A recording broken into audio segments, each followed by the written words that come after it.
Hello and welcome to another free agency frenzy. I am Matt O'Leary hanging out with you. I got my buddy Jets Chaos, Jeremy, with me. He's going to be our Twitter guy because Twitter's been very shaky today. Apparently, so uh, full transparency. I'll say hello to Jeremy in a second here, but for full transparency, on Monday and Wednesdays in the morning, I teach. I do a video for social media class and a radio broadcasting class. And the radio class ends at about 12:20. I bounced out, and it took me about a half hour to come home. I was starving. I was like, I got to eat something before I get on the air. And I checked Twitter, and it wasn't working. So I said, Jeremy, I need you to come on with me. So we got Jeremy here. How's it going, my friend? How are you? Okay, keeping my eyes open. Already off to a crazy start. I didn't expect Carlton Davis to go in the first couple of hours. I thought there would be some suspense on that one. So I didn't think we were going to be in on him, but it kind of a little bit of a jab to the stomach to see him go to the Patriots. Yeah, he got a pretty big deal as well. I'll share my screen on here if you give me a second. We do have, or at least I seem to have, Twitter back up for the time being. I got a million tabs open, so it might take me a second to find which one that I'm actually working on here. Okay, we'll do this, even though you're gonna see a video of Batman in a second come up on the screen here. But we'll do NFL free agency, bang. And the big one recently, Carlton Davis signs, which kind of a target for the Jets, right? 3 years, $60 million. That's a lot of money. That's more than I thought Carlton Davis would get. I was thinking around 15 million AAV for him. Yeah, that's a little bit of a surprise. Means DK Reed is happy. DK Reed is definitely happy. And it looks like we need to just secure Eccles, let him compete with Stiggers, and look into the draft if this is what the market's going to be. I don't think this is where we could throw extra resources and overpay right now. No, I'm with you. I would be kind of surprised at this point if the Jets spent in that range for a second cornerback. Now, I would assume, and you tell me if you feel differently, but I assume that they're interested in bringing Brandon Eccles back, and he won't be nearly as costly as these guys. But what do you think? Like $5 million a year, maybe for him? Hopefully, only that. There's only two teams out there that know him intimately, like we do. Right. And obviously that's the Falcons and the 49ers. And it depends, so there could be a little bit, if they have a need for, for depth or whatever, there could be a little bit of push from those teams. But I think a lot of the league, I know they look at tape and everything, but they might not have the familiarity and, the appreciation for him that, his actual coaches and fans have. So, he might get a little overpaid, but for him, a little overpaid is 6 or 7 million, right? So hopefully we'll get him for more like 4 to 5. Right. The big difference at that range than some of the other ones. We got our first super chat of the show. Dano chimes in. What's going on, Dano? Says, Matt, thank you for getting us Andre Agassi today. Look at that. The Andre Agassi comp for Jeremy. I love it. Compare him to just about every other bald guy, and then says 25K. How about that? I didn't even realize. So thank you to Dano for pointing this out, but I eclipsed 25,000 subscribers today. That makes me pretty happy, Jeremy. That's outrageous. Congratulations. That's amazing. Thank you. Yes. Did not think when I started this channel 8 years ago, because I missed doing college radio, that I'd one day have 25,000 subscribers talking about the Jets, but weird career paths are fun. So thank you, Dano. Always a huge supporter. And yeah, glad that it worked out that Jeremy's hanging with me today. Always fun. By the way, we have a lot of people in here, so I'll mention it on Talking Jets on the Talking Jets channel on Thursdays, 3 p.m. Me and Jeremy do a show, reality check, for an hour. It's a lot of fun. So come check that out as well. No.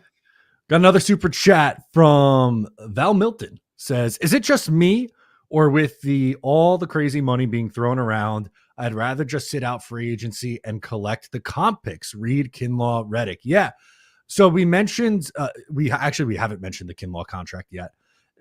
I think that's one of the more insane ones that I've seen so far today, which is he got 3 years, $45 million off of his. What did his play do last year to justify that kind of contract? His agent needs to be put in the Agent Hall of Fame for that. that is one of the, it's only the first day, so there might be more, but that is probably going to go down as the most laughable contract that I've seen yet. The fact that he ended up getting the same as Sherwood, I think any Jet fan that was worried we overpaid Sherwood should stop worrying if Kinlaw is any indicator of what this market's going to look like. Because, you're talking about a first, second down defensive tackle who's on his best day average in the NFL. And you just paid him $15 million a year, 2 years guaranteed, $30 million. Absolutely outrageously bad maneuvering by the Washington Commanders. I don't get it at all. But let's get into the comp picks. This could play this contract would play a factor into the comp picks. We saw also Hassan Reddick signed a 1-year deal with the Tampa Bay Buccaneers. That's another one. Yeah, and let's hope that DJ Reed gets a tremendously big contract as well, right? All of that helps us, right, with comp picks. Like the bigger their contracts, the better. So hopefully Reed gets a giant contract as well. Zachary Berner says Fields update by Zach Rosenblatt. So Jeremy, we got the sounders for this. I don't remember if you were here last year or not, but I'll hit it. Breaking news. We will get the breaking news update from Zach Rosenblatt. It's not official, but he says there's a feeling that the Jets will ultimately land with Justin Fields, according to league sources, though nothing is done yet. Still can't rule out the surprise team swooping in or the Steelers changing course. Buzzes Aaron Rodgers to Pittsburgh, but Jets have a good shot. What do you make of that? I hope everybody understands, bridge quarterback if it's Justin Fields, right? Can't be a contract more than 2 years. 1 year where he competes with Tyrod Taylor for the starting job, probably gets it because he's younger and has that mobility, and the second year hopefully is we drafted a guy and he is letting that guy develop for part of the season or all the season. But if this is the plan, if you're thinking Justin Fields is the future for the next 5 to 7 years, that's baffling that anybody could believe that he's going to be that after all of his college tape, all of his NFL film. This is not, a pocket passing quarterback. He's going to limit your offense. And we know this. It's highly unlikely that he becomes the long-term answer. And I think too many people are getting hung up on that for me. People go, oh, well, you're going to sign Justin Fields. You really think he's going to be the guy? I don't know, but I think the upside with him is, yes, he's played in the league for 4 years. He was a little bit better last year, still needs a long way to go as a passer. No one's going to deny that. But with his legs, he's always going to be relevant. I feel like someone's going to always want to give him a chance because of that ability. So, oh boy, we have some other breaking news. We have some bad news. We'll pull it up on the screen. I just saw the notification as well. Man, that stinks. This really stinks. We'll pull it up. Hang on. Morgan Moses has agreed to a 3-year, $24 million deal worth up to $28.5 million to be the blindside protector of Drake May. That stinks. You know what? And he's going to play all 3 years, and it's going to be the same argument of why we always have to decide that a 31 or 32-year-old is done when they're clearly not done. That's what I feel coming. That he will play the 3 years, and he will be a solid starter for them because we have no vision of that, right? We dumped him it was a mistake to dump him the first time. This puts us in a really bad situation, I think. It puts us in a situation where now we have to go into the draft, possibly, if we don't find somebody else, on a year where the tackles are really bad in the draft, in a really bad year to need a tackle. It's just, I don't get it. We're getting closer and closer to Armand Membu to the Jets in the first round, aren't we? With some of this news out here, that's what it feels like to me. Yeah, and I understand it, and if they took him, it's just the year that it is. But what's hard to swallow about it is any other year, There's any other year, any of these top tackles on the board are like number 7, number 8, number 9. Like last year, none of these guys would be even talked about, like barely making the first rounds. And to have to talk about that at 7 is just brutal. It stinks. Let's go to a super chat from David. Thank you so much for hanging. It says, hi guys, I'm a Jets fan from Scotland. Who do you think we'll get in free agency? And if we get a quarterback, do you think we'll still take one in the draft or wait until 2026? Well, David, thank you so much for joining us from Scotland. That is awesome.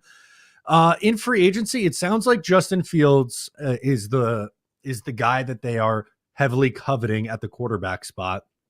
Haven't really heard too many wide receiver names. I think the two that I've seen linked to the Jets a lot, Tim Patrick and Joshua Palmer, I think would potentially make sense for the Jets. And defensively, I think they're going to be in the market for safety. Correct me if I'm wrong, Jeremy, but I don't think we've seen any of the big name safeties come off the board either.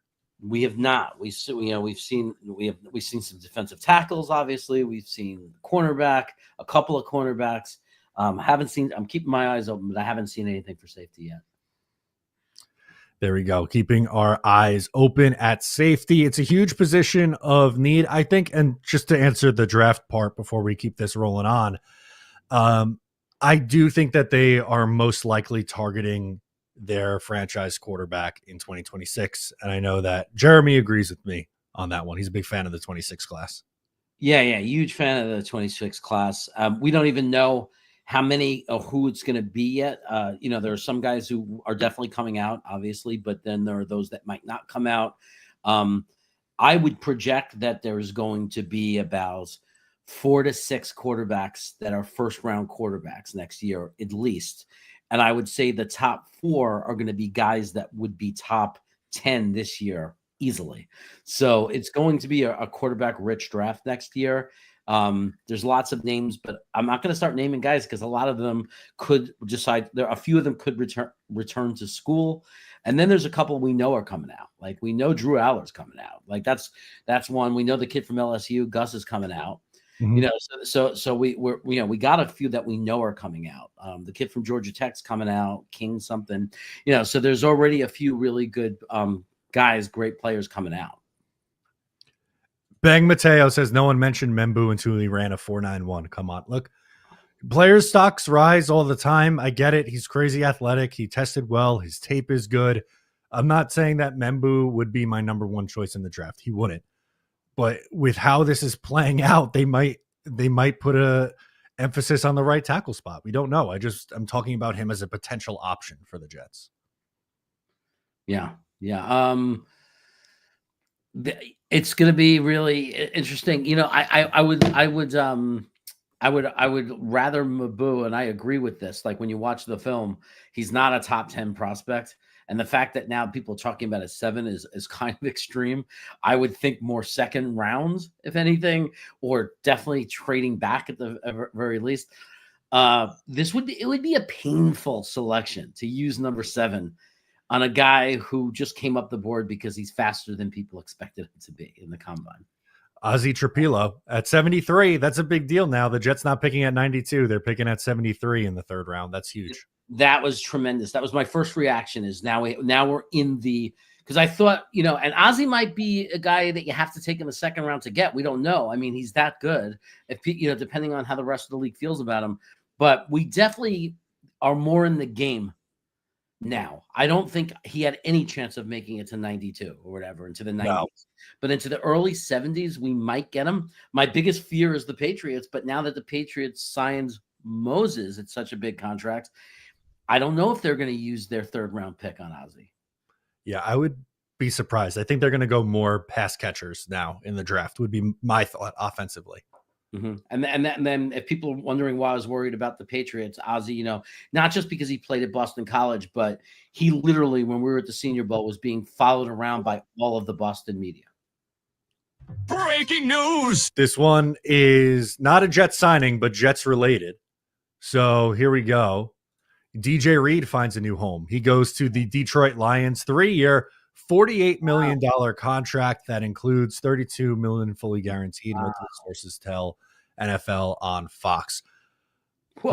nice deal for him, but he gets less, significantly less than Carlton Davis. Yeah. So Detroit saves, I don't know, $4 million and gets, I don't know, what are you skill level? How would you compare the two? About equal? Yeah, I was going to say I would say they're pretty close to the same tier for me. So this is just AAV, obviously, but 16 million, which is a difference of 4 million a year. Now the structure of the contract matters and the guarantees is what really matters, but he's a good player. I think everyone assumed that he was going to go. So not really surprised by this one, especially after Detroit lost one of their top corners in Carlton Davis. So not surprised. I'm with Furious Grim. Every time I see something like this, I'm just thinking comp picks. What does this mean? I hope we don't go too crazy and we consider everybody we sign as what's their value long term, because comp picks. We got Jets signing, former Jet free agents signing everywhere, and that could be really good for us. Yeah, Blitz Crew said it too. He sends in a super chat. We'll go to him next. Says, sadly, with Moses, at least it's another chip in the pot for comp picks. Not going to pretend like I'm happy about it, but at least there's that. That's true. For me, like if DJ Reed went to like Kansas City or something and was trying to win a championship with his final few years in the league, I'd be like, all right, I get that. But he walks to go to New England. That stings a little bit to me. Yeah. Now, Wild Wave is saying we have 4 comp picks so far, but we didn't start signing guys yet, so that's not going to hold, will it? No, it's not gonna. Now it's 4 guys who could turn into the comp pick formula. Maybe that's Yeah. 4 guys towards the formula, but not 4 comp picks. No. We'll see how many that ends up being. I would be surprised, honestly, if it's that many comp picks. But yeah, an hour and a half, a little over an hour and a half into this thing, and really nothing on the Jets front other than people around the league think that Justin Fields is going to go to the Jets, but nothing official, no signings or anything like that. Yeah. So this is it. This is for NFL free agency. Adam Schefter just had a tweet, so I'm waiting to. He had the DJ Reed one. DJ Reed tweets out Detroit, so he's happy. He's going to be headed to Detroit. That's a really good fit there. A good player. I know it didn't end well. Like his tenure with the Jets didn't really end well, but I don't have any animosity towards DJ Reed. Do you? No. I mean, he lived up to his contract. In my opinion, he outplayed his contract. He was a great value for us. He did a great job, and now he gets a really good deal, and he moves on, and that's what he should do. And apparently, the cornerback is the hot thing right now in these early hours, along with offensive line. A lot of teams are also securing smaller moves, but some medium to big moves in the offensive line. So we see it's not just New England. We see some guys, moving around. Atlanta's center moves on to Chicago. So we see Tennessee signs a new left tackle. They're going to move J.C. Latham over to right tackle. So we see some offensive line movement going on, and we see some cornerback movement going on. The good news for us is we don't see any safeties coming off the board, so we're still alive there, and that's really a big need for us. That was going to be my next question for you is, where do you expect the Jets to go first? Do you think they dip into those safeties first, or do you think it's going to be someone on the offensive side of the ball, like either a tight end or maybe another offensive lineman, wide receiver? Well, I mean, obviously Eccles is shopping, and that's why we're not seeing his name. I would think it's very hard for me to believe that that even with the new coaching staff that they don't like Eccles. And I think he's he's developed and done a good job when he's had to come in as a backup for us. I really thought that would be the first thing we saw, that we kind of resecured Eccles. I mean, first I thought Moses, I was hoping, but now my thoughts turn to him, like especially with the cornerbacks falling so fast. Like, can we please just quick deals? Tell us that we've secured and we're bringing back Brandon Eccles to compete for the CB2 role. But the first big move is safety for me. And I know you have a guy, I have a guy. There's 3 or 4 safeties. I'm just waiting for that to happen. Let's secure a veteran, proven, very good player at the safety position. I thought Peter Schrager had an interesting tweet here, so I want to pull it up. He says, one thing to note, new Jets voices in the building aren't talking. Jets fans know that as you are consuming tweets today. speculation and excitement / disappointment for whatever move you're following online. Hang tight. So that seems a little different here, Jeremy, as the Jets building under Robert Saleh and Joe Douglas seemed very leaky at times, but nothing is getting out right now, which probably a good change for the Jets after what they just went through with the last regime. Yeah, it feels that way. A lot of people were saying there was a couple of other things where people said things are still moving out. But, the one thing we have to realize is when something gets out, you don't know 100% sure if it's on purpose or by accident. I think the Jets confirmed in the lap before this regime, it was confirmed that it was not purposeful. Like we learned that it wasn't, because key people were fired and dismissed. Nothing was said about it. There was no explanation, so it was very obvious what was going on, that things were leaked. But I feel like this is definitely a new regime, and we don't know what we're going to learn about them. Right. But it's an unknown, but so far, so good. No, it doesn't seem like there's any leaks that are embarrassing or upsetting that we wouldn't want to get out of One Jets Drive. So we're off to a pretty good start, but I think we got a long road with this regime, and we'll find out. Yeah, I see some people in the chat talking the Jamie and Sherwood contract. So I wanted to pull that up because the news came out yesterday that he signed the deal. Now it's 3 years and $45 million. But here's a look at how it was structured. So if you look, the cap number, the first 2 years are very team friendly, 5 million, 11.5. Then in 2027 is 19 million and 9.5. With the dead cap at just 7.5, theoretically, you could get out of this deal if you needed to in 2027. And it won't crush you with the 7.5, 5 million, and then 2.5 million in dead money in 2029. So I thought pretty good job, all things considered, on this contract. Yeah, it's funny how we look at the initial deal and we do the math and we say, 15 million, but we have to remember there's all kinds of ways with signing bonuses and void years and all that good stuff to manipulate contracts so they don't feel as bad as they look. And then you also have in the middle of the contract, like in a year from now, the restructure options, for certain guys. So, you just got to look at the guaranteed money. I mean, that's what you look at when you see a contract be signed. Really focus on the guaranteed money and just understand that at some point that guaranteed money is going to be paid, but it doesn't necessarily have to be paid, any particular way and order. So you have to figure that out until you kind of realize the impact it's going to have on your team. Exactly.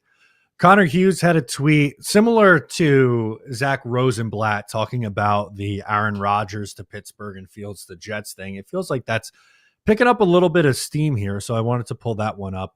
Says, talking to some sources around the NFL, there is a lot of hype building from other teams that Fields eventually lands with the Jets. The Steelers are still interested in retaining him, and then follows it up with saying Fields to the Jets would likely open the door for Rodgers to head to Pittsburgh.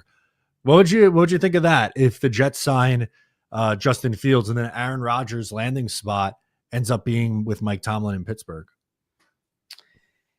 I would make the accusation that interception at the end of the first half might not have been an accident. No, I would think that if Aaron Rodgers went to Pittsburgh, my guess would be that they are certainly bridging to a 2026 drafting of a quarterback. That would be what I would be thinking. I'd be thinking, well, Pittsburgh is definitely just kind of limping along until they get their opportunity to get their future quarterback of the future. With DK Metcalf in there, with that defense, with the running backs that are coming out in this year's draft, I think that Aaron Rodgers might give them a chance to obviously remain competitive now and be a factor in the NFL now, still, while waiting for that future quarterback. That's how it looks to me, and that's how it would feel to me. Absolutely. I'm in agreement with you there. I think it makes a lot of sense for both sides. Justin Fields has been linked to the Jets for a while. I get it. He's not everyone's favorite quarterback option. There's legitimate concerns with him as a passer, and someone who takes a lot of sacks and has some issues pushing the ball down the field. All fair and legitimate criticisms, but if he's your option for a year as you're trying to turn over your roster and still be competitive, I think you can get by with that. This is a good one from Andrew. Says, how do you think JC Horn's deal affects Sauce's re-sign? So JC Horn just got a big contract, which I think we'll pay close attention to because the Jets do a corner that is due a big time contract. So I was just looking for the tweet to pull it up.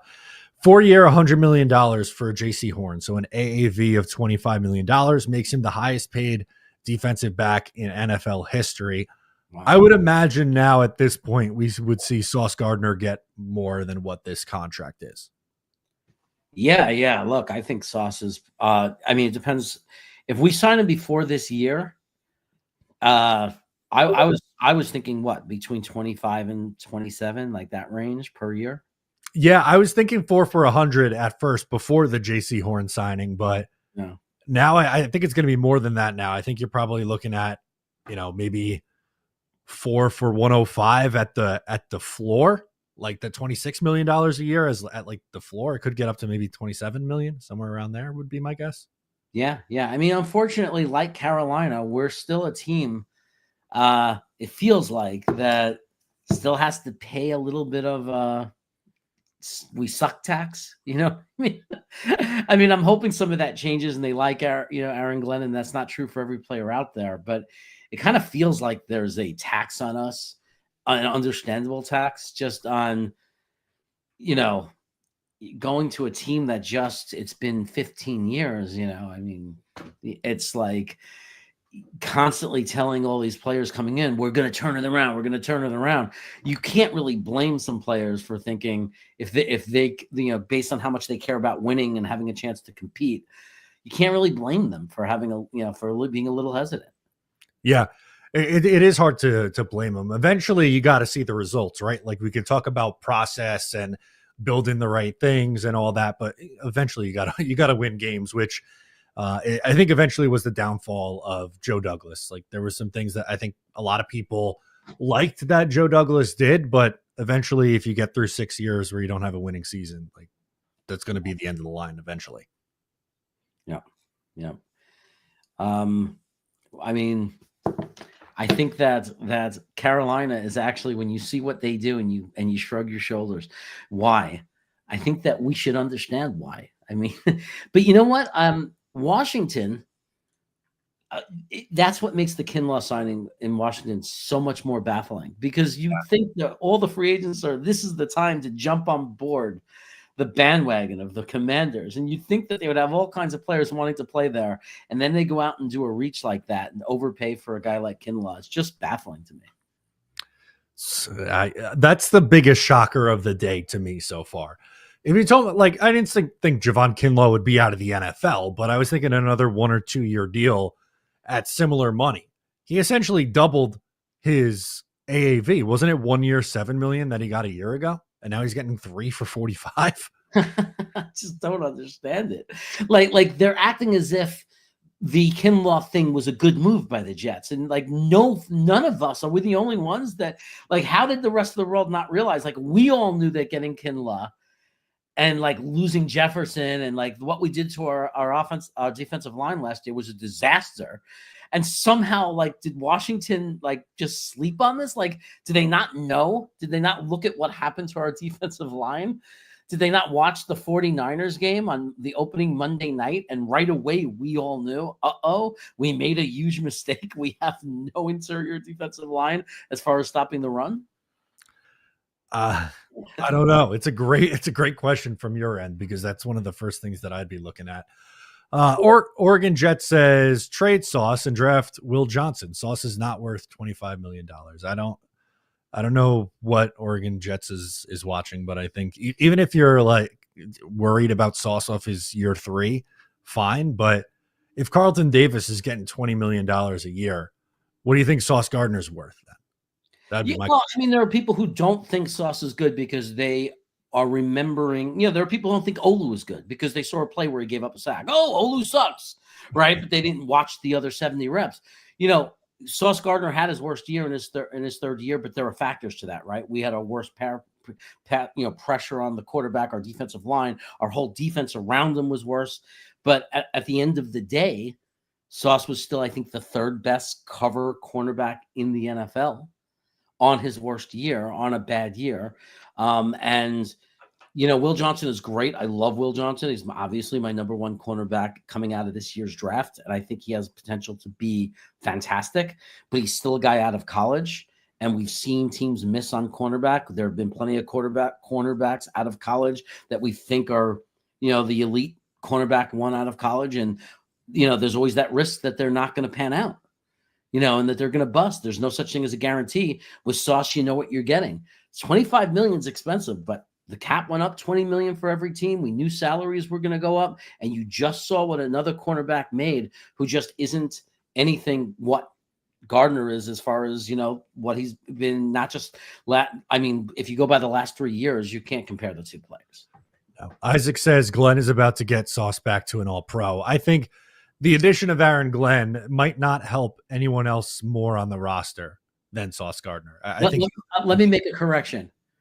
Travis Hunter, he's my number one, but he's not realistic. So that's why I don't talk about Travis Hunter. So Will Johnson is my number one cornerback that is realistic if you want him at 7. That's so I'll make that correction. Sorry about that. Fair enough. Yeah. Totally fair. But I like this one that Glenn is about to get Sauce back to an all-pro. I could totally see that. I'm excited for Sauce this year, getting Glenn back, as this goes, because I think we're going to finally flip and see what Sauce really excels at. We had a very stubborn defensive staff, right? And to their defense, before last year, before they dissected the team, the defense was great. So their system worked and their philosophy worked, but I don't know if that was what was best for Sauce Gardner. I think Sauce Gardner is, you got to play him like we used to play Revis, and you have to just look at him and say, your job is to take out the other team's number one receiver. And I think that might pan very well for Sauce Gardner. I agree with you. I think we're going to see a lot more of him in man coverage. Jeremy, I'm glad that you're here because Twitter is no more for me right now. So Jeremy's going to be our update guy. He was working for about the first half hour on this blind Jeremy when it comes to seeing things close. Yeah, he's going to be, hang on. I think the Jets signed.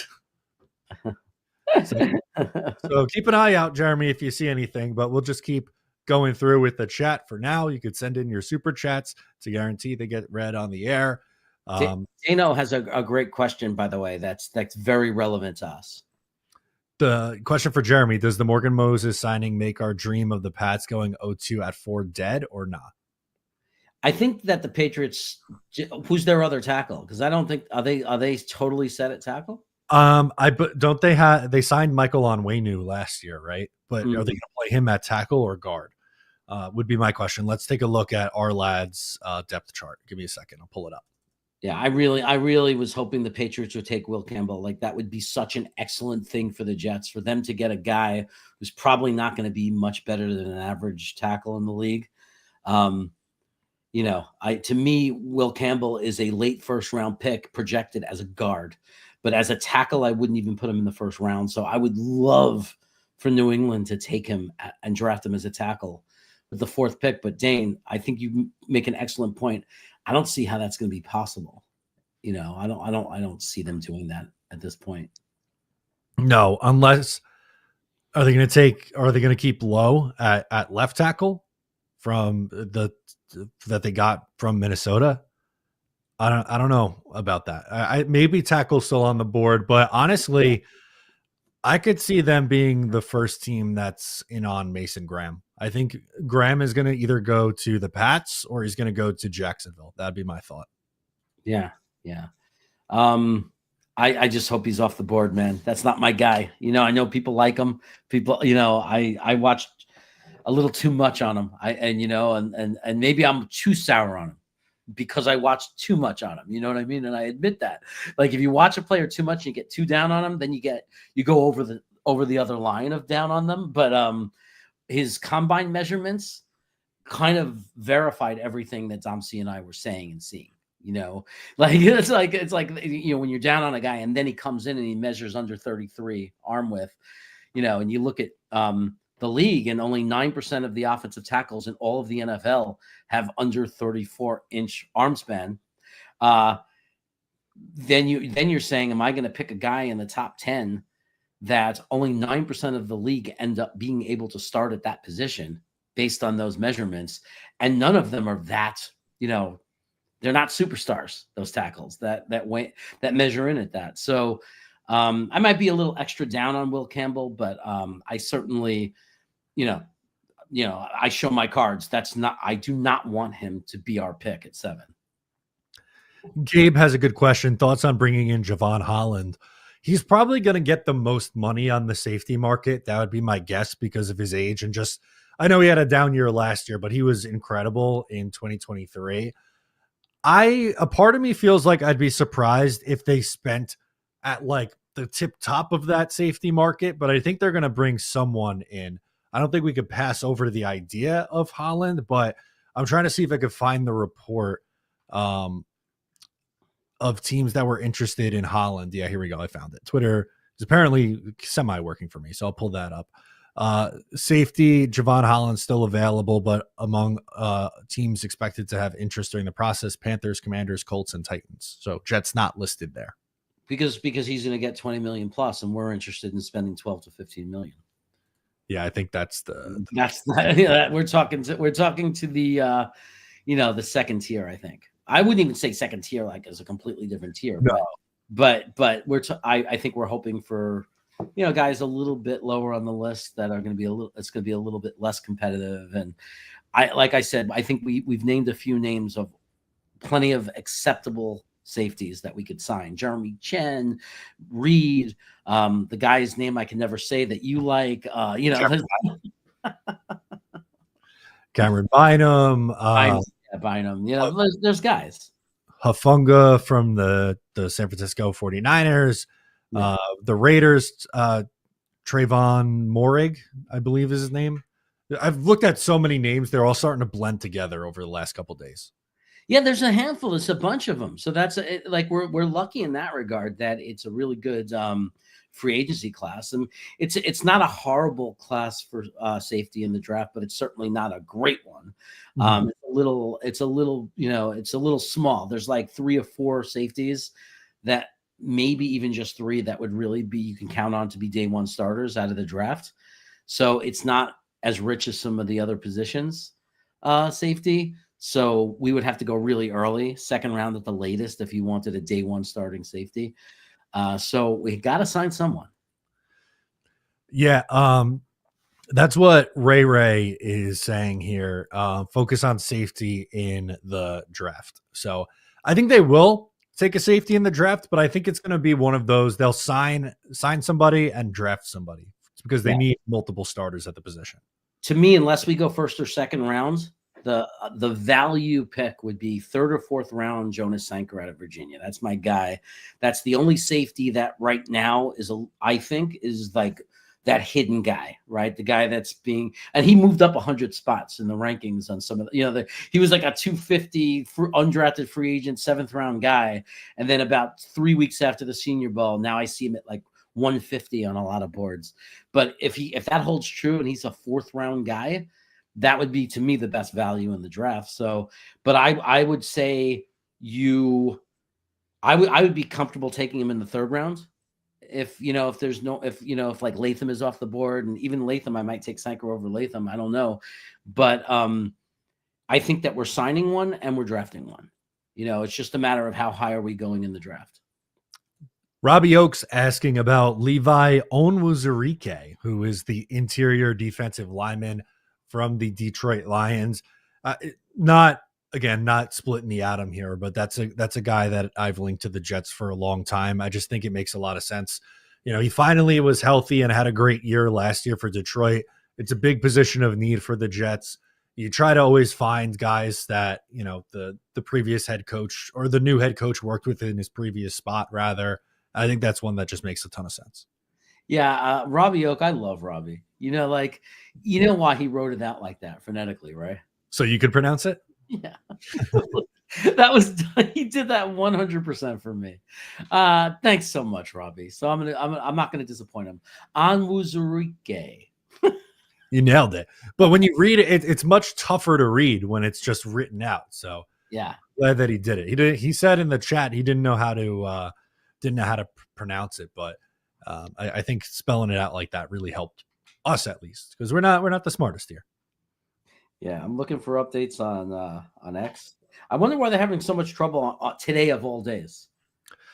Apparently, Fear is Grim. So shout out Fear is saying X is under a cyber attack, according to Elon Musk. So why today? Is it people to screw football? Like, is this known to be the biggest day for X? Is are we living in our own world to believe that this makes this the biggest day for X? Like, the free agency opening up or anything to do with the NFL? Is that my imagination? Is that our own world, or is that fact?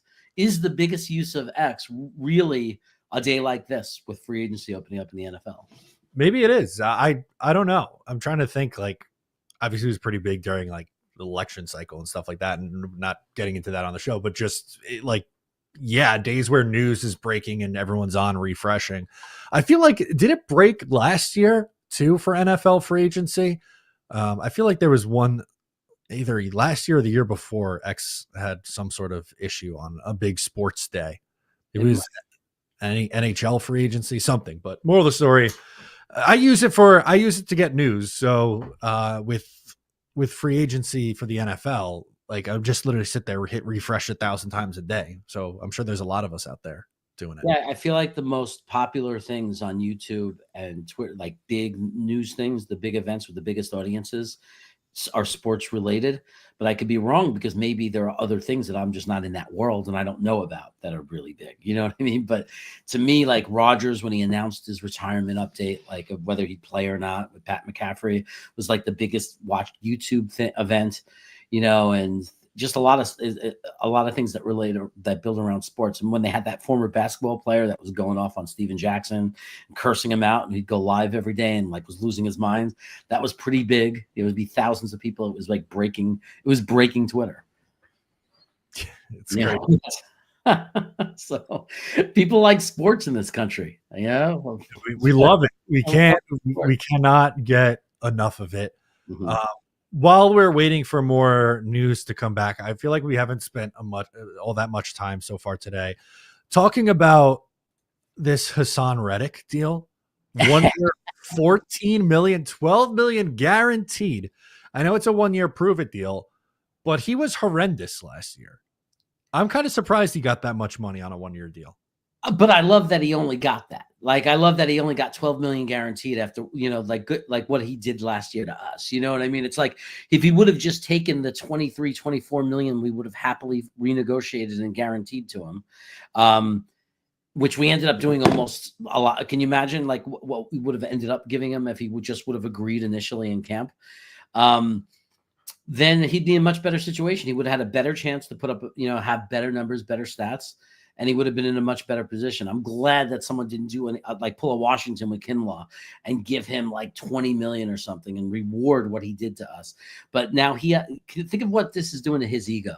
Now that he's signing a contract that only guarantees 12 million. That's worse than last year, the contract he hated that that barely guaranteed 15 million.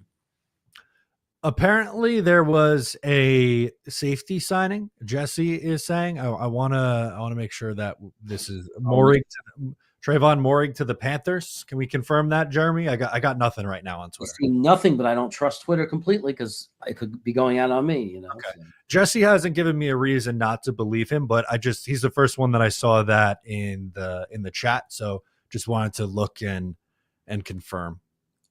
Now, let me see if we're getting the last update I got. Oh, for 17 seconds. He said Jordan Schultz. Oh, wait a second. Connor Hughes just came out with one.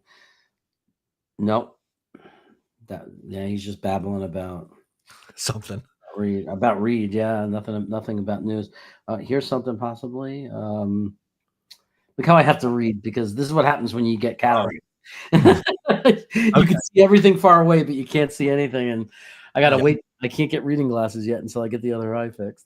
Yeah, so here we go. I Googled Jordan Schultz, and this first one here, Panthers are expected to sign former Raider star Trayvon Moehrig to a 3-year, $51 million deal. Is it confirmed? That's what Jordan Schultz said. So Okay.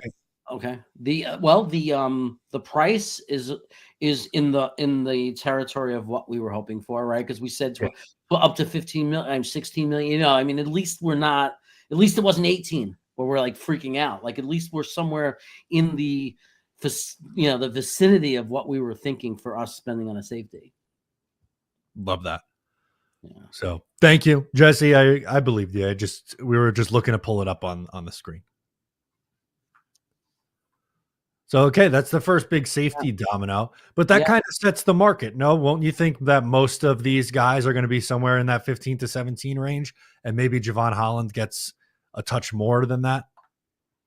Yeah. No, I think that's what you wait for. Now I'm waiting for the dominoes to fall. Like that's why it happened at cornerback, right? The big deal was signed. You saw the dominoes fall. Now let's look at the next 20 minutes to 1 hour. I think you're going to see, and I would not be surprised, 2 more safeties go in the next hour. Would not be a shock at all. No, absolutely not. So we'll keep taking a look at this. NY Sports Wicker Media is hanging with us.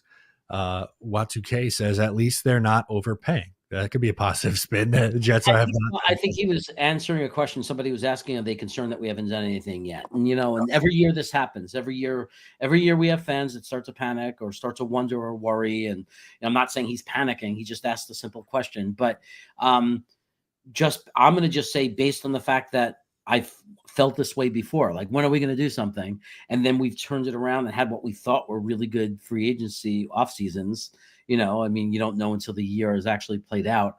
I'm going to say we shouldn't panic, especially because we're looking for a safety and only one has fallen. So, you know what I mean? So too early to panic on that position. I think that my biggest concern is as far as free agency is concerned, is what's left at offensive tackle. Now, did Hufanga sign is that Broncos one official yet? Or because the last I saw on Hufanga to the Broncos was that they're trying to close a deal, that nothing was actually done yet there. I don't know. I don't know, but Milton Williams is getting $26 million per year by the Patriots. The Patriots love to jump out and make a big splash, but the fact that they've done that in multiple years, I've seen them jump out and do 3 big signings in the first couple of hours. I would love if they were investigated and nailed and busted for foul play and tampering, because it just seems weird that they can, unless they just have it planned and they go right to the agent and they make the offer and they know they're purposely overpaying a little, so they say yes within 30 minutes, or we're taking it up. Maybe they do that. They give them some crazy good lucrative deal and say you got 30 minutes to say yes or no, because we got to move on to the next guy. Bang them on the head. We got to bang them with a tampering stamp one of these times. You lose your first round pick, you forfeit. Good day, sir. I'm making accusations. Like, something's wrong here. Why are the Patriots always signing 3 guys in the first hour? Yeah, they've been very active. Jets aren't the only team that hasn't been active yet, but I get it. This time of year, fans always get on the edge of their seat. It's 2 hours into it. We still haven't heard anything. The only thing that's been reported is that Justin Fields, teams around the league feel that Justin Fields is going to go to the Jets, but that's pretty much it on that department. Yeah, and that whether you like the move or not, obviously the contract and length of the contract, I think, is what's going to really make a lot of people decide whether they like it or not. Like, I think that any Fields news of getting Fields, there's a certain part of the Jets fan base that's going to be extremely happy. There's going to be a certain portion that's going to be extremely upset. And there is going to be a lot of us that are sitting there and saying, well, what's the strategy? Like, is he here as a bridge quarterback that might shock everybody and develop and suddenly explode and his career takes off? Or is it we're thinking he's our long-term guy? And, if we announce a 2-year deal with him, I think a lot of people in the middle will be perfectly okay with that. How about this one? Real big one right here. Dallas long snapper Trent Sieg reached a agreement on a 3-year contract. I should zoom this in when I pull it up. $4.45 million, $3.1 million guaranteed with the Cowboys. There you go. So I got Twitter back for that. I'm glad I refreshed and something finally came up and it was a long snapper contract. Yeah. I just got a text from Dom C saying, "Hey, we're in line for some nice comps." So he's already starting to think that way. Yeah, I feel like Green Bean, if he's around, I know he's busy working during the day, but I would like to imagine in my mind that Green Bean is somewhere right now in Virginia, very happy about the comp pick formula. Yeah. I think Green Bean is somewhere like in a meeting, looking at his phone and doing this. Oh, Like, and he's just dying. Like, he just wants to get on. He wants to get live and talk about it, or he wants to tweet about it. And he's scratching. He's nervous. And he's stuck in some meeting. So, Johnny Boy is asking for an explanation of comp picks. And I'm just going to say it's a formula of how many free agents you lose that are signed away versus how many you sign. So, and that's about as far as I'm going to go and as detailed as I'm going to get and how the comp picks work. Yeah. It ranks on APY. So average per year. So that's where like the 3 for 45 we were talking about with Javon Kinlaw, the 15 million AAV or APY, like that's where that money matters a little bit. So it's a little confusing, but essentially the more players you lose and the less you sign, the more likely you are to get a better pick. I'll say the Patriots are definitely focused on the trenches. So we know what Vrabel is interested in.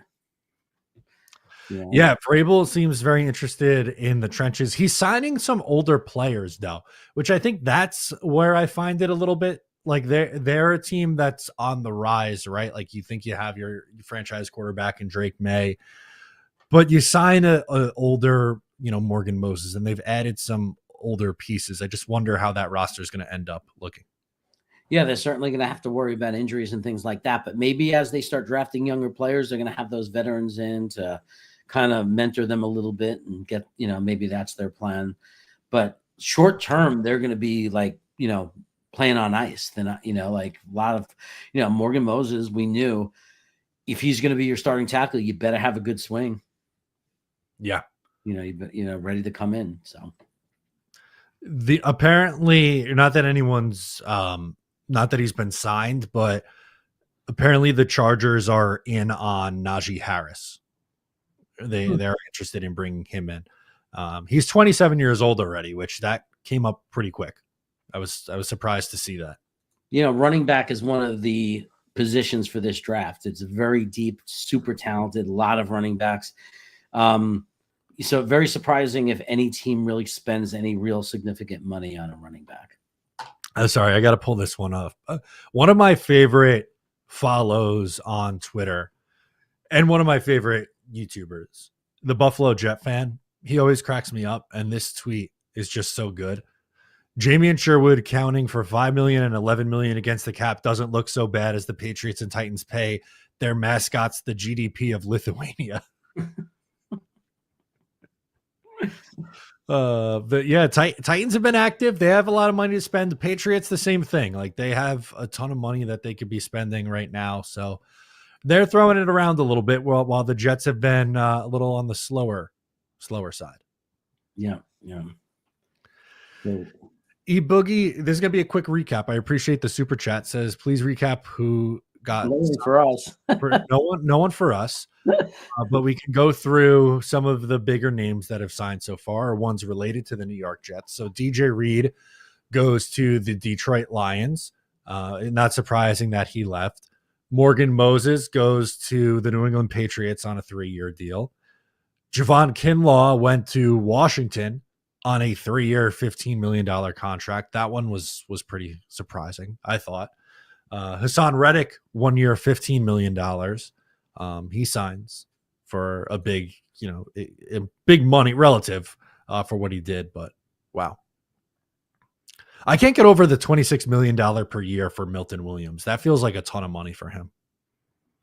Yeah, it feels like a lot. I'm just like, kind of taken a little bit off guard like that. I didn't realize that was going to be considered such a prize signing. When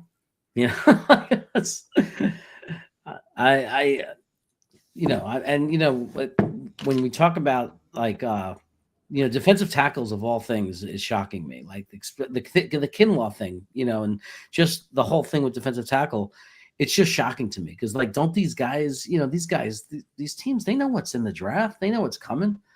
Like they know that this is what this draft is about: defensive tackles and running backs. Like so it just baffles my mind when you start paying big money for guys where you could draft a guy that might be day one just as good. Like Kinlaw, I think there are 8 to 10 defensive tackles I think will be as good as him day one coming out of this draft.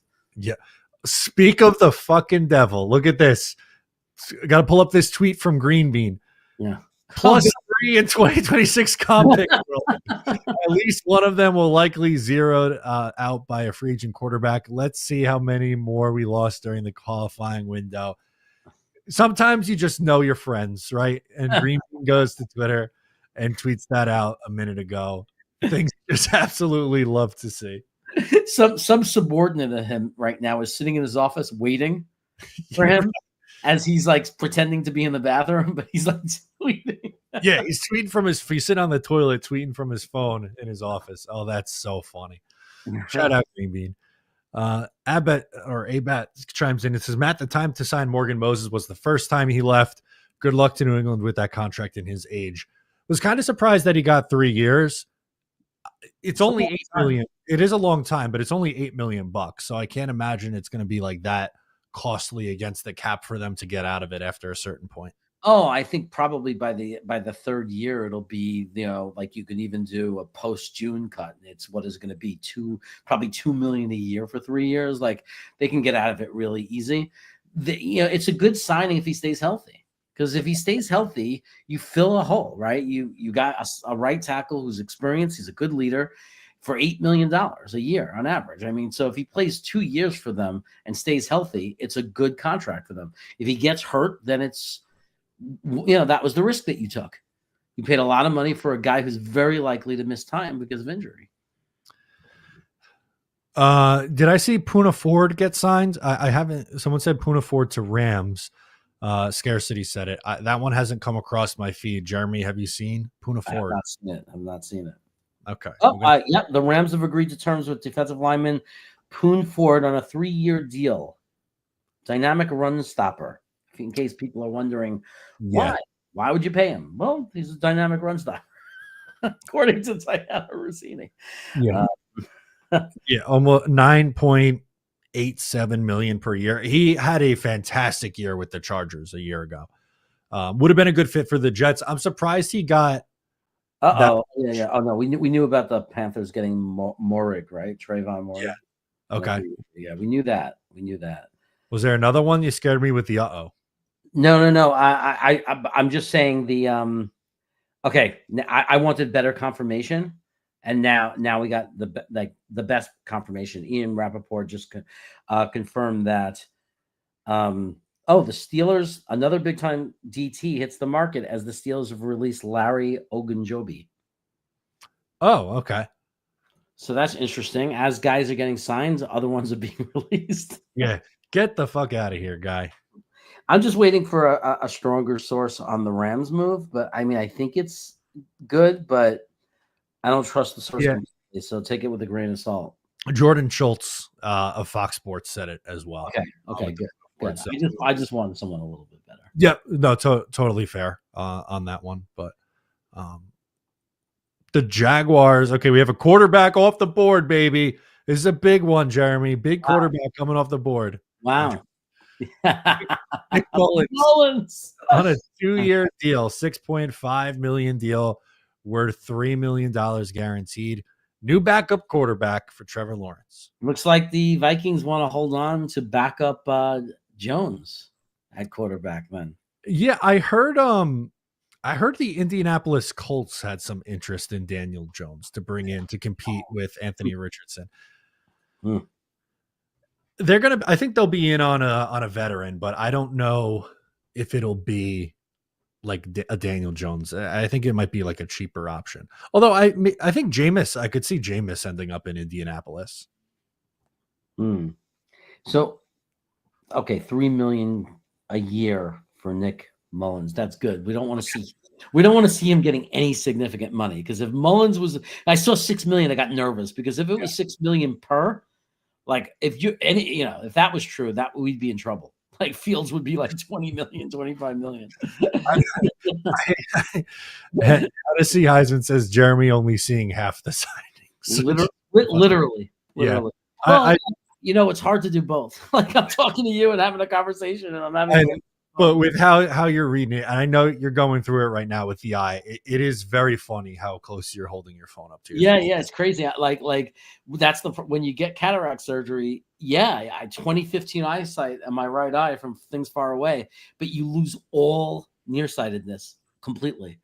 So until I get my other eye done and I can get a prescription and get some reading glasses, because even when I went to the pharmacy for the magnifying glasses, the problem is the left eye is not the same as the right.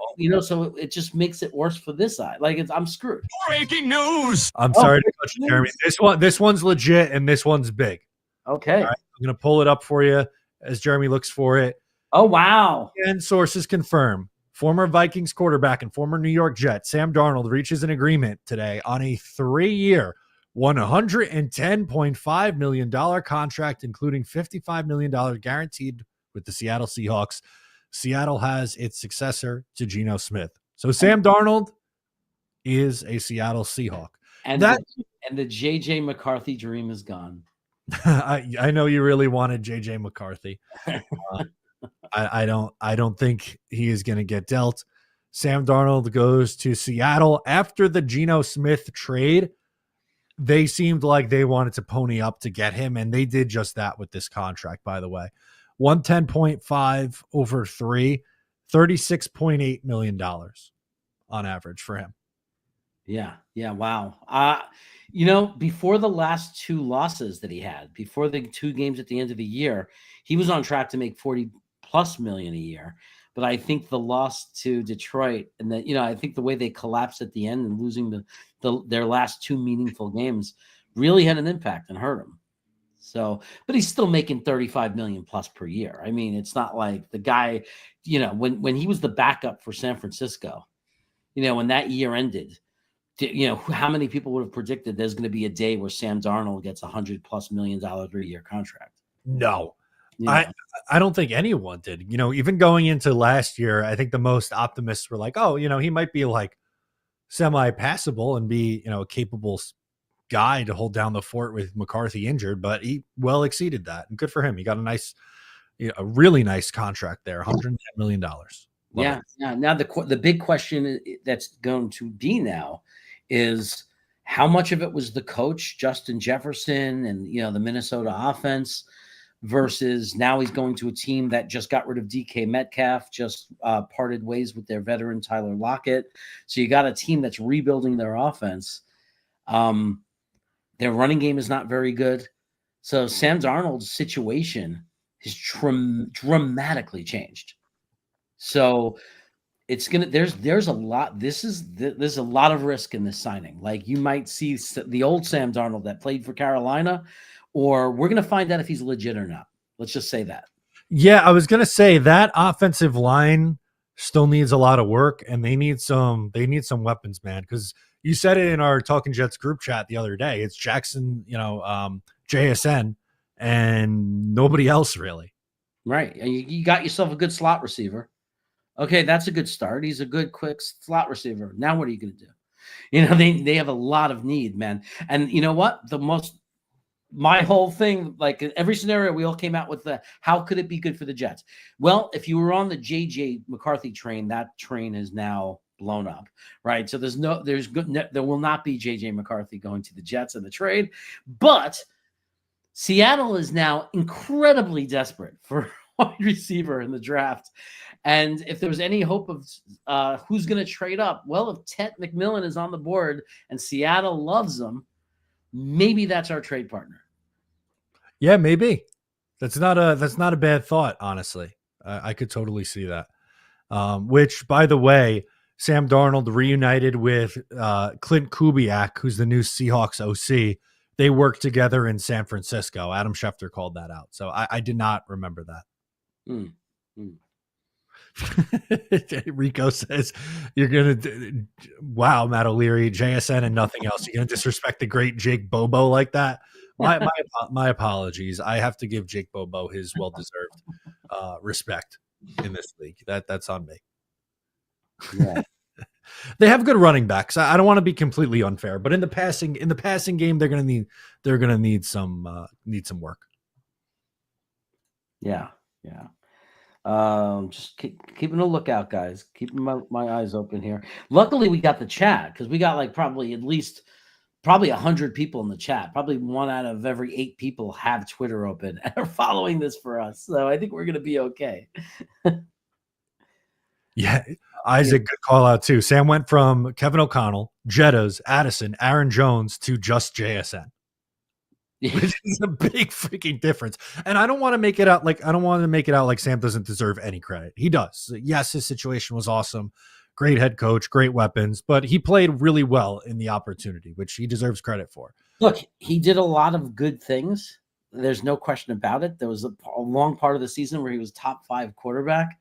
That I think the ends really exposed something though, because when the games meant something and there was more pressure, the ghost came back. So I think the situation is really bad for him. Like, I think it's a terrible situation.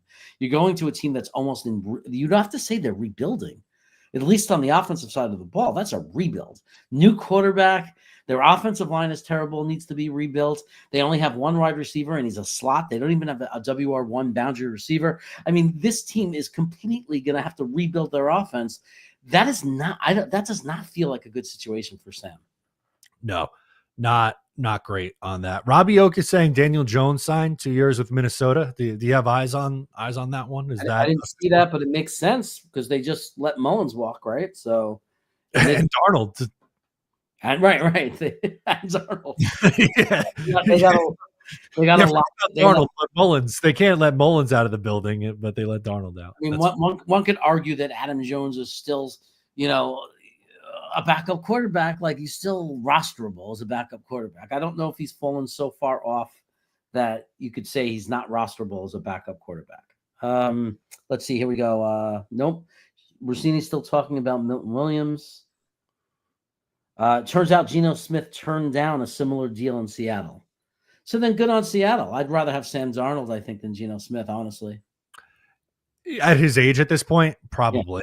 Yeah. I would say they're in a similar tier of quarterback, but Darnold's obviously a lot younger. So I think that's a fair case. Yeah. Robbie's saying on ESPN for that one. So you keep looking. I'm going to pull up the Beano super chat while you do that.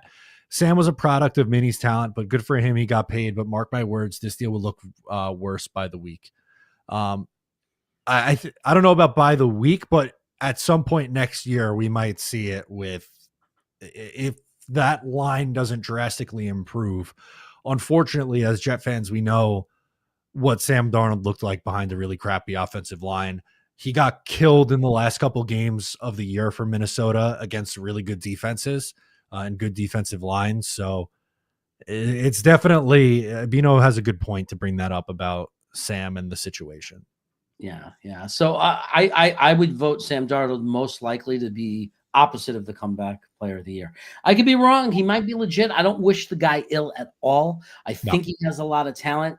I just think that when you look at his one great year of his career and you look at the team and the support he had around him, and how Kirk Cousins was able to play on that team. And then you look at the current situation in Seattle that he's going to. If you were going to take a player more likely to be disappointing on his contract, how would you select anyone else but Sam Darnold? And it's not even as much about me saying he can't be good or criticizing him. It's the situation. I understand Seattle's going to still make some moves, but you're still talking about a team that has no continuity. You're talking about bringing in talent that's going to be coming from all different places that has to learn how to play together. So we'll see who they bring in, but he was just on a team that had such a good offense and was so well coached. So that's going to be for him such a big drop off on the supporting cast and what's around them. Yeah, it's a big difference, and it'll be if he goes out and plays the same way that he did this year and throws, 30 plus touchdowns again and 4,000 yards, then he's going to beat the allegations and he's going to be looked at as one of the league's best quarterbacks. So we'll see. Oh, do you have something, Jeremy? 2.5 hours into the NFL legal tampering period, the league is still just waiting for Daniel Jones to make his decision. That's actually really funny. That's why I follow Deanna Rossini, because as much as we all hate her, sometimes she puts out tweets that you just don't want to miss. That's actually really good. Oh, by the way, there's been an update to the contract for Sam Darnold, so we'll pull that up. It's just $100 million now, right? Yeah, 100.5 over 3. So we were off by a little bit, 100.5 over 3, 33.5 guaranteed. Only 55 guaranteed. So Seattle is prepared for the possibility that he might not pan out. And very curious at the structure of this too. Like, that's a huge number, right? The 100 million, we know this is big. But what do the cap hits look like and what do the outs look like? Because this could be structured like the Daniel Jones contract where, yes, it was a 3 or 4 year deal, whatever it was, but there was a legitimate out after 2 years. Yeah. They might be able to do it post June, and it might only be like, it could be like $8 million for 2 years. Like that would be the hit. Or if he's not working out, like at the end of 2 years, you say, we're drafting a guy or getting another quarterback. He might be inexpensive enough at that time to be your backup. I mean, who knows? Yeah. And the guaranteed money's a big part of that too.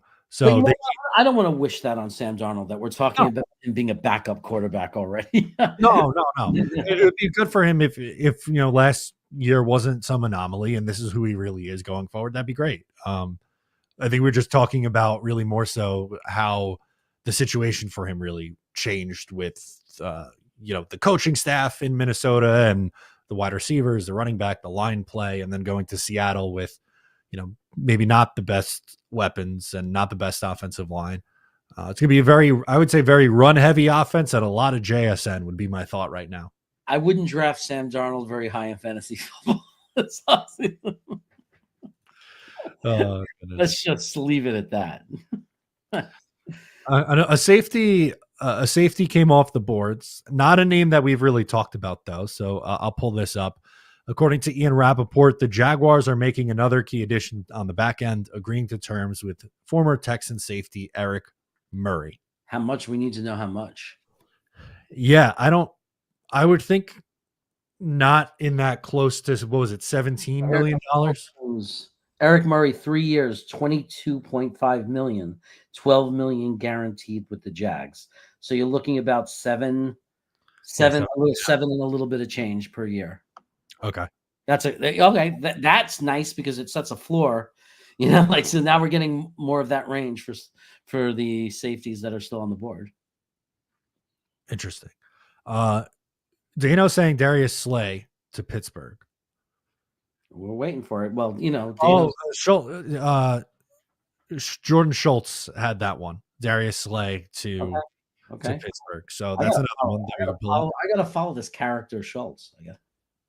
Yeah, well, Bleacher Report or BR Gridiron tweeted out, but Jordan Schultz is a Fox Sports guy. We got a question from Mr. Chillin. Says Tyler Lockett out there, is he a good option? Jeremy, I don't know if this is a hot take or not. I did a video on it, I think after the news came out, but I don't know how strong of a fit Tyler Lockett is with the Jets because of his age and size. Like, he's a smaller wide receiver who I think at this point in his career would likely play more out of the slot. I think the Jets are going to go bigger wide receivers, targeting in free agency. Is that fair? Yeah. I mean, it's like, if they brought him in, what do you bring him in for? Just to have a veteran guy in the locker room? It would mean that they totally are out on Corley. You bring in Lockett, it's telling me you have absolutely no faith that Malachi Corley is going to be contribute in any way to this team. That's what it would tell me.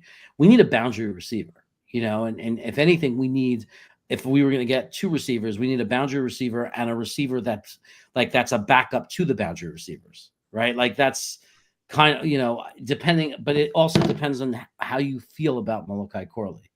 Like, do they believe he could be our slot receiver or not? Then I could see them bringing in a slot receiver and a boundary receiver. But I mean, it's not impossible if he was super cheap, but he would be a very temporary bridge solution. Like, okay, let's just bring in Tyler Lockett and have a bridge slot receiver until next year or whatever, and then we'll worry about it in the future. Or let's have him come in really cheap while we see what we have in Corley as just, now we have some depth. But, I mean, he's not a guy, obviously, we're going to run for, and I don't know how much money he's due to make, but I wouldn't feel comfortable paying him anything real. I wouldn't pay him even $10 million. That would be a little too steep, in my opinion. I'm with you on that one. Here's why we always say you got to wait till the guarantees come out. So an update from Josina Anderson, Jeremy's favorite, on the money update for Morgan Moses. So only $11 million of that 3-year, $24 million base salary is guaranteed for Morgan Moses and the Patriots. So they can get away from him in a year. Exactly. Yes, that sounds like a lot. 3 for 28 absolutely sounds like a lot. But with the 11 million guaranteed, as Jeremy just said, with how this is structured, you could probably get out of that after year one if you had to. Yeah, I'll definitely. It's probably a $3 or $4 million cap hit if to get out of it if he gets hurt or it doesn't play up to it. I'm with you on that. Dano says Tyler Lockett went bald before Jeremy. That one was too good not to pass up on. I went bald pretty early in life, not crazy early. I mean, the worst. You felt so bad for the people who went bald, like high school, college. Like that's the worst. I had a friend, 18 years old, 19 years old, bald. It was awful. And he didn't know to shave the whole head, because it didn't look right on him. So he had to do the whole patch on the sides. Terrible, terrible thing. I made it at least until I was married. And that's the key. Like, Matt, now that you're engaged, as soon as you're married, you're safe. I feel like I'm doing okay. I'll be 30 next month. I feel like the hairline's still. You look like you're going to be good well into your 50s. So easy. I will take that because some of my friends around my own age they've been bald since 25. So you never know. But yeah. I feel like you're so tall. You're so tall. No one will be able to see it. Like if you have a bald spot. Yeah, the bald spot on the back, no one will be able to see it. That's fantastic. Caden says, I'm glad Morgan got his bag. Great player and leader for us, but man, does it grind my gears that he went to the Patriots. Yeah. It's a bummer, right? He goes. Whoa! Ian Rappaport, big news: the Jets are signing quarterback Justin Fields. Oh, baby! As Gang Green gets a new starter, Fields says goodbye to Pittsburgh after 1 year. He gets a 2-year deal worth $40 million with $30 million guaranteed. Holy smoke! Okay, so this is it. 2 years, bridge quarterback, but $20 million a year. That's. There it is for Justin Fields. They signed Justin Fields to be their new starter. 2 years, $40 million, $30 million of it is guaranteed. I'm surprised that it got that high. But again, I'm going to say it sounds like a lot, but we have to look at how this is going to be structured out over the next 2 years. What's your initial reaction to this one, Jeremy? It's more money than I wanted to spend, but I'm glad it's just 2 years. So I'm okay with the 2-year part. Totally fine with it. Totally fine with him being the bridge quarterback. No, and with a slight chance of, oh, wow, he could be a pocket passer. I like that little bit of hope. He's 25. I'm not going to say that I have zero hope that he could be the guy. I'm not counting on that, though. With me, it had to be more of a 2-year deal. He's our bridge quarterback for next year. You draft the guy in 26. He's the guy that could let that guy develop on the bench, or be the best backup quarterback, one of the premier backup quarterbacks in football that can give you a chance to win games. Or he comes out and he totally balls, and this is the right coach and system for him. And, and suddenly we don't need a quarterback anymore. And I know that's not as likely. I don't believe that's as likely, but I'm going to hope for that because I'm a Jet fan and I hope he's great and I hope I'm wrong. And I hope he is the guy for the next 10 years. And, that would be wonderful, but I like that we only committed ourselves to 2 years. I do think it was a little bit of a rich contract.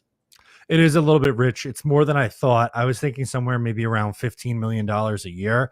But again, and I know this is the boring kind of reaction to this because, we come on these streams, we want to have like our initial gut reaction and stick by it. But I do think we have to wait until the contract structure comes out, because everyone was going, oh my God, I can't believe Jamie and Sherwood actually got $15 million a year.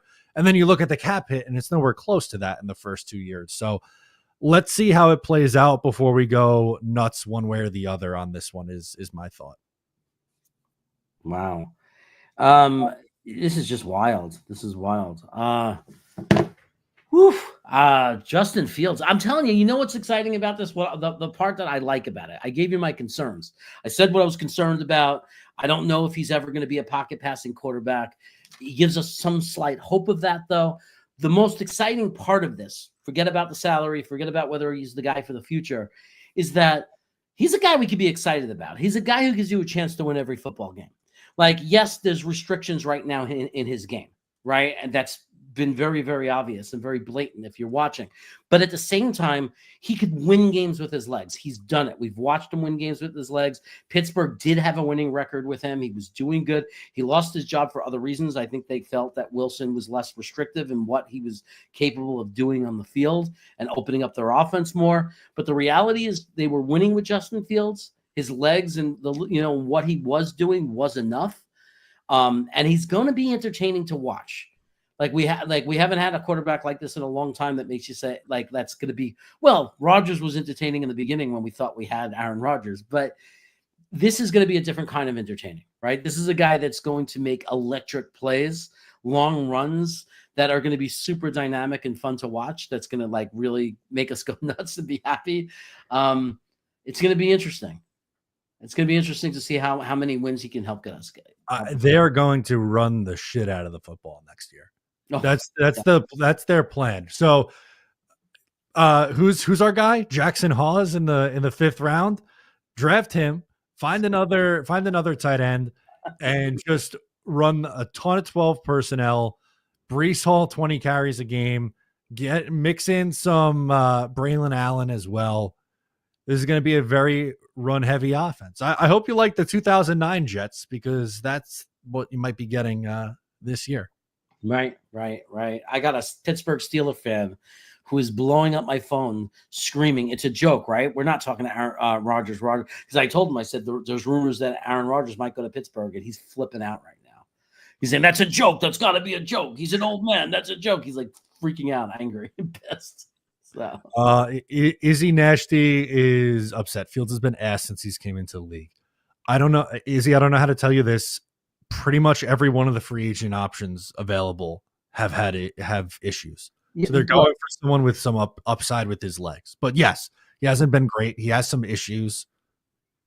These are the options available. I don't know what you want me to do. None of these guys, and there was never an expectation that any of these guys were going to be the answer for us that any of us wanted.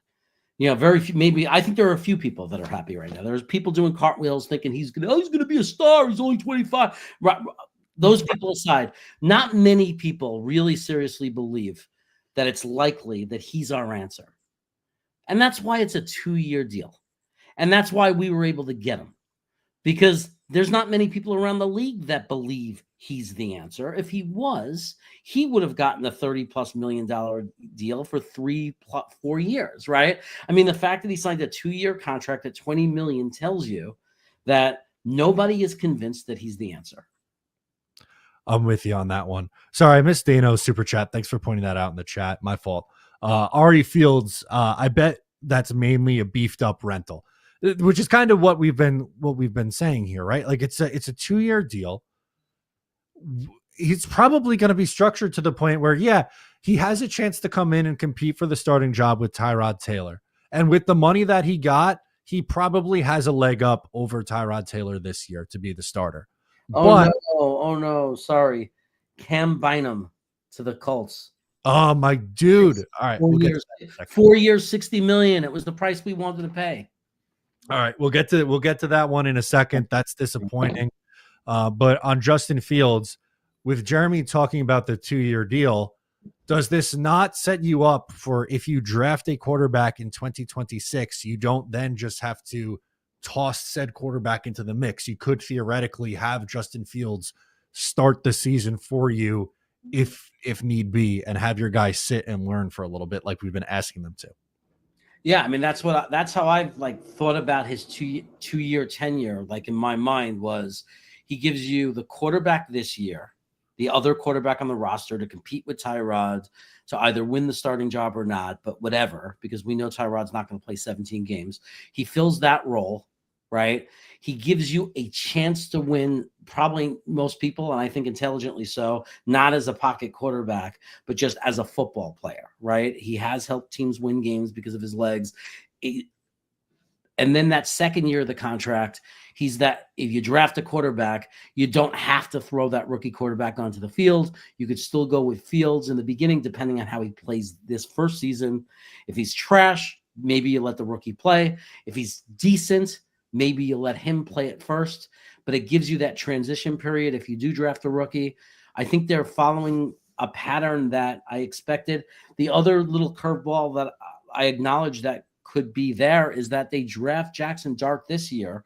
And the thinking is correctly so, that while Jackson Dart might develop into a very good quarterback, you would at least got to admit, I mean, you got to be crazy not to think that Jackson Dart will benefit from having a year or two to develop, right? Being that he's coming from a system like Ole Miss that has no similarity to an NFL offense at all, right? That you will allow, like if you drafted a Jackson Dart, that you would at least allow him the time to develop, that he'd have a year on the bench, third string quarterback, and that next year you'd be looking at him and see where he is, but you'd still have Fields under contract. So that could be the plan. They could be thinking Jackson Dart in the draft still, or they're thinking 2026. And obviously. Yeah, they could at that point be thinking for 2026, but a couple more super chats to get into, and then we'll get over to the other news at the safety spot with my guy Cam Bynum coming off the board.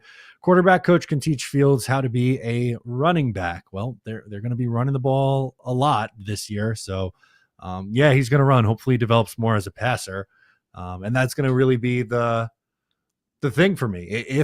If Justin Fields can develop more as a passer, he'll have a shot of being a legit quarterback. If he can't, that's what will hold him back, and will likely have the Jets moving on after. Yeah. Keep in mind, when you talk about $20 million, in my opinion, they're paying $10 million for the, what you're getting, backup quarterback who has a chance to win games. The other $10 million is that little bit of hope that people are still holding on to, that this kid could end up being a real quarterback. That's the $10 tax that you're paying, that there's still this little grasp of hope in people's minds. And I will say it's a small grasp. This guy has 7 years of, 3 or 4 years in the NFL, college ball, all these years, all his film, he's a one-read quarterback. Like, people have to understand that. So it's like the likelihood that he's magically going to become this pocket passer and be more than a one-read quarterback is not super likely. No, it's not. Andrew wants to know Emeka Egbuka now in the draft. So just lining up on all the former Ohio State guys. Is that the plan on offense here? Will be the Ohio State Jets. I love Egbuka in the draft. If you trade back, like you trade back a little bit and you get Egbuka, that would be great. I wouldn't go past Seattle though. So, no. Yeah, I think that Seattle's looking at either him or Golden, right? I mean, there's only really two possibilities. Otherwise, they're thinking of trading up for McMillan. That's why I think that there is now an argument that there might be, and Green Bean said it too. He said, sell it at 75 cents to the dollar. It's a lousy draft, like as far as what's on top. It's not a good top-heavy draft. It's a very good draft in the second, third, and fourth rounds. A very good draft. So sell it 75 cents to the dollar, right? Let Seattle come all the way up. We go to their spot. They'll take Ted McMillan. We'll take Egbuka. We'll have an extra second-round pick at least. We'll have maybe a first-round pick next year or a second-round pick, whatever it is, and have the ammunition next year to trade up and get one of the top guys at quarterback. I mean, I can't draw it out any better than that. Doug says, one thing we know for sure, he has chemistry with Garrett Wilson. This is true. No one's going to question that. Former teammates sticking on the Ohio State trend. And if we want to do that, he threw a touchdown pass in a championship game to our guy, Jeremy Ruckert, too. So count him on the list, too, if you want. Yeah. Jonathan Lee says we won't carry 4 quarterbacks. So Tyrod, Fields, Travis, or does new regime move on from Travis and we still take a quarterback in 2025? I don't think it's a guarantee that Jordan Travis is on this roster, Jeremy. Oh, not at all. I mean, he's not their guy. He's a 5th round pick by a different regime, right? I think they should at least look at him. But, it might be too late. Like, if you have to make a decision before you get to look at him, there's no camp. There's no chance to look at what you got. So I think that we know the answer. If the Jets draft anything more like 4th rounds or higher, if they draft a quarterback 4th rounds or higher, or pick up another quarterback, which I doubt you'll see, that's real or significant, which we're not going to see, he's gone. Like, if they draft Will Howard in the 4th round or 3rd round, he's gone. McCord, 4th round, he's gone. Like, if they draft any of those guys in the 4th rounds or higher, say goodbye to Jordan Matt. He's gone. Jordan Travis is gone. I agree. Lewis says if Darnold and Geno can break out, so can Fields. Add Baker Mayfield to the list. That's what this play is. I'm not saying it's a guarantee that this happens, right? No one is sitting here and saying that. But with Justin Fields, you're hoping at best case scenario, he has that mid to late career resurgence like a Sam Darnold had, like a Geno Smith had, like a Baker Mayfield had. And if not, all right, then you take your guy in 2026 and you tried. Like, I don't think it's a big deal. It's a 2-year deal. You didn't sign him to a 5-year contract extension here. We're definitely leaving open the possibility that he could break out. That's why we paid $20 million. If we believe that he was 100% just going to be a backup, the future is not him, we're going to draft somebody, we would not have paid him $20 million. We would not have done that. That $20 million is for that little bit of hope, that spark, that little opportunity that he might develop into a starting quarterback. I know there are people that are like dead set on either side of this. Some are saying he's the starting quarterback, damn it. He was never given a fair chance. And there are some people saying he stinks, he's trash, it's not going to happen. But there's nothing is black and white. It's like, I agree with the people that if I had to bet my life on it, put a gun to my head, I'll say that Justin Fields is going to be a backup quarterback in this league for the most of his career, and he's never going to be a great starter. That is what I would say if you held a gun to my head, or if I had to bet my mortgage on it. But the reality is, I'm not going to sit there and say it's impossible. It's not impossible. We've seen it. We've just seen it 3 times. Right. We've seen it happen in this league. We've seen it happen. So it's not impossible. And I think that the Jets believe it's not impossible, because I don't think we would be spending $20 million a year on a backup quarterback if they didn't think there was any possibility at all that he could develop into a starter. No. So this is going to be a big test. Before we get to the next one, my favorite, or everyone's favorite Jet, Jeremy Ruckert, chimes in and says, big time, let's get to work. Justin Fields. We'll keep you updated if we get some other reactions as well. I'm sure people are tweeting about it. We got a ton of super chats to go through. We got over almost 1,400 people hanging out with us right now. I love it. Thank you so much for the support. Make sure to subscribe if you're new. Subscribe to Talking Jets and Jeremy's channel as well for more content from all of us. Val Milton Fung says, does signing Fields make it more likely that they draft Milroe for system consistency? 3rd, 4th round. For me, Jeremy, I think it depends on where he ends up going. There's some debate whether he or Jackson Dart is QB3 in this draft. And I don't think I would take Jalen Milroe with a pick in the 1st or 2nd round. 73 is a lot different than a top 50 pick, in my opinion. But it's certainly possible, but I don't know if this is like the Jets saying what they're going to do in the draft. How do you feel about this? I mean, personally, I wouldn't take him at 73. I have very little faith and very little belief that Milroe is going to be a good NFL quarterback. But if they took him in the 1st or 2nd round, I'm irate. That you will not see an angrier Jet fan than me. I will be super pissed.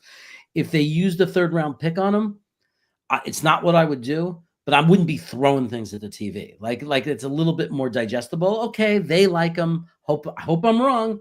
Again, I'm not like some of these people that think they know everything, that think they're 100% definitely right. Like, I acknowledge that every take I have is just a take. I don't like Milroe. I don't think he's going to be a good NFL quarterback. Can I be wrong? Absolutely, I could be wrong. Is there a chance he might be a very good quarterback? Absolutely. So if the Jets love him and take him in the third round, I could digest that. But we cannot. I mean, I would be irate if we use number 42 or number 7 on Milroe. That would be just ridiculous. Honestly, he needs way too much work to be a top 50 pick for me. I get the upside. I totally do. But like Malik Willis was a third round pick. And like, I don't know. It's different taking that guy in the first round or taking him in the third round. Yeah. Yeah.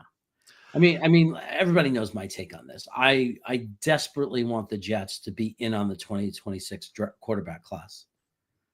Oh, of course. You know what I mean? It's going to be such a special class, and there's going to be some great arms coming out and great opportunities to finally get that franchise quarterback. That's what I'm hoping for.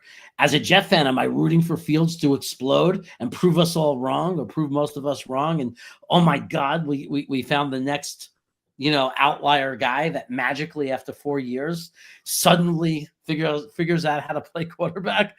I mean, of course I'm hoping for that because I'm a Jet fan, so that's what I want. It's just there's a difference between what you want to see happen and what you're rooting for to happen versus what actually is going to happen. We'll see. Yeah. Another one from Mr. Chili to 11 King says, I am wrong in thinking that Jordan Travis doesn't have a shot in hell of making this team this season or really get a chance to compete. He'll have a chance, but it's an uphill battle for him. And you know what, Jeremy, I'll tell you what, his agent coming out and blaming the Jets for his setback is not going to help his cause. No, that's not a good thing. Even with the different regime, it's still not a good thing. I mean, if there was I don't know that there was, but if there was a team that also loved him, that was going to draft him later in the 5th round or the 6th round, is there a chance you see him get traded for a 6th or 7th round pick? I don't know. But so that aside, assuming there's really no way to trade him for anything, if we draft somebody, then we're going to let him compete because we own the rights to him and it doesn't cost us anything. So he's going to be there in camp. There's no reason for him not to be.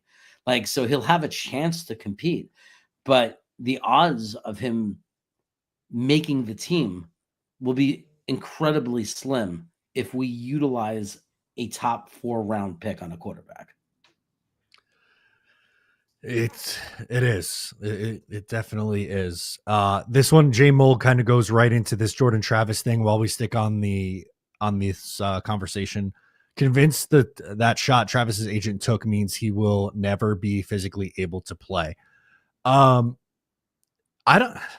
He's going to miss close to 2 years. He got hurt in November of 2023 and he won't play in another game, albeit a preseason game, until August of 2025. That is a long, long time without playing football in an actual game, even if you can do like simulated stuff in practice. Yeah.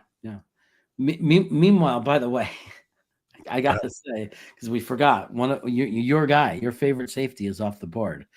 And I got to say, if we don't hurry up and get ourselves a real safety, we're going to have to use number 7 on a safety. They might.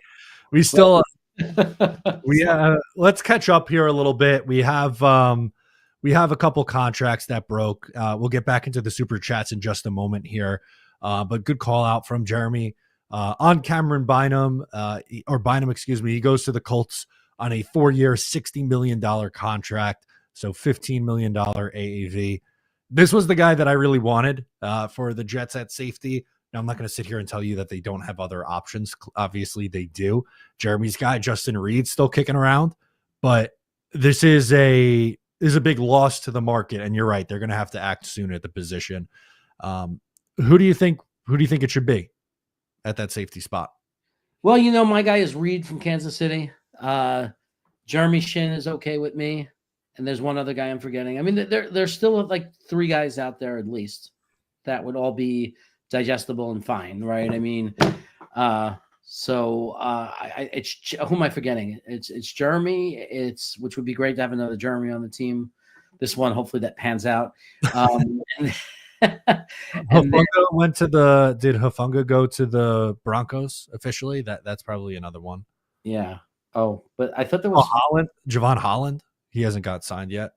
okay. That's not the guy I wanted, but I mean he's at least he's a safety with experience who's good.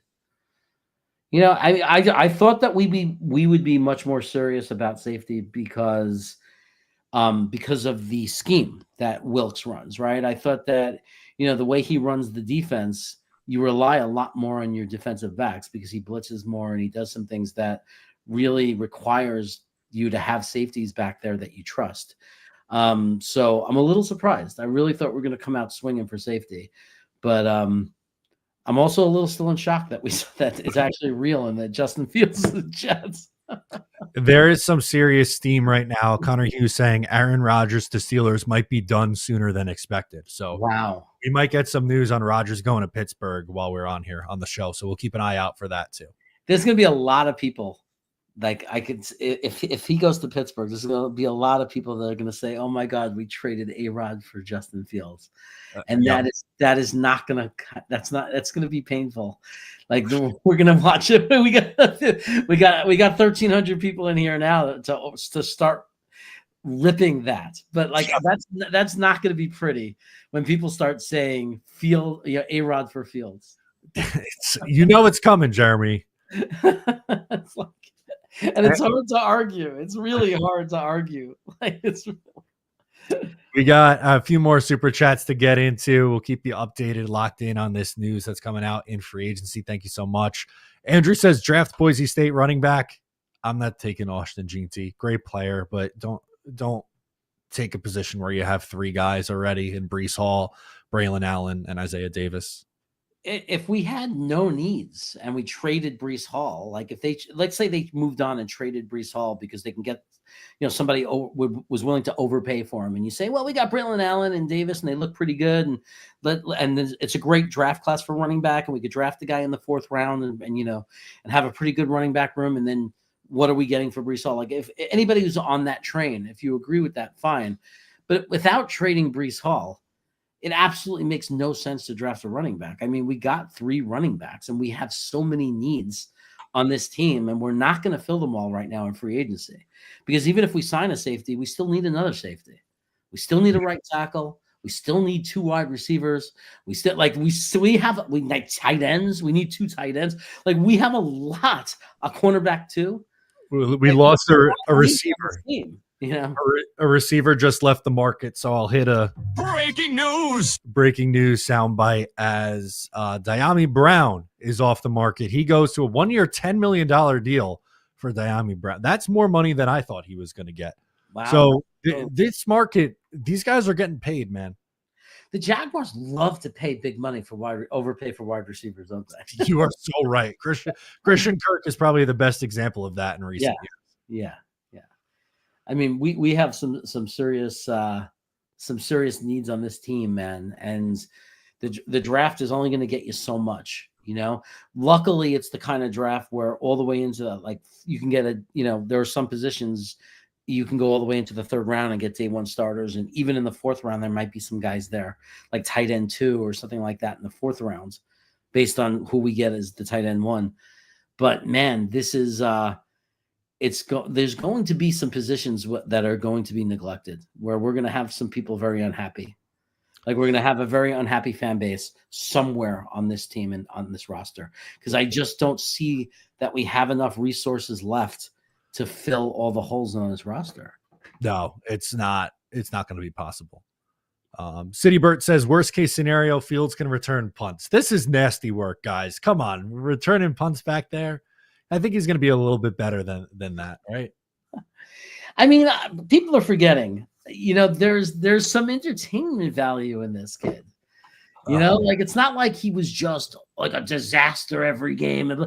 There were times where he was in the highlight reel of the week. Like when you watch highlights, you're like, holy cow. Yeah, I'm not waving. I'm not like sitting here doing the we're going to the playoffs march or anything like that. But it's certainly going to make Sundays interesting. I'm just going to say that it's going to make Sundays interesting. It might. Sorry to cut you off again, but we got another No. safety off the market.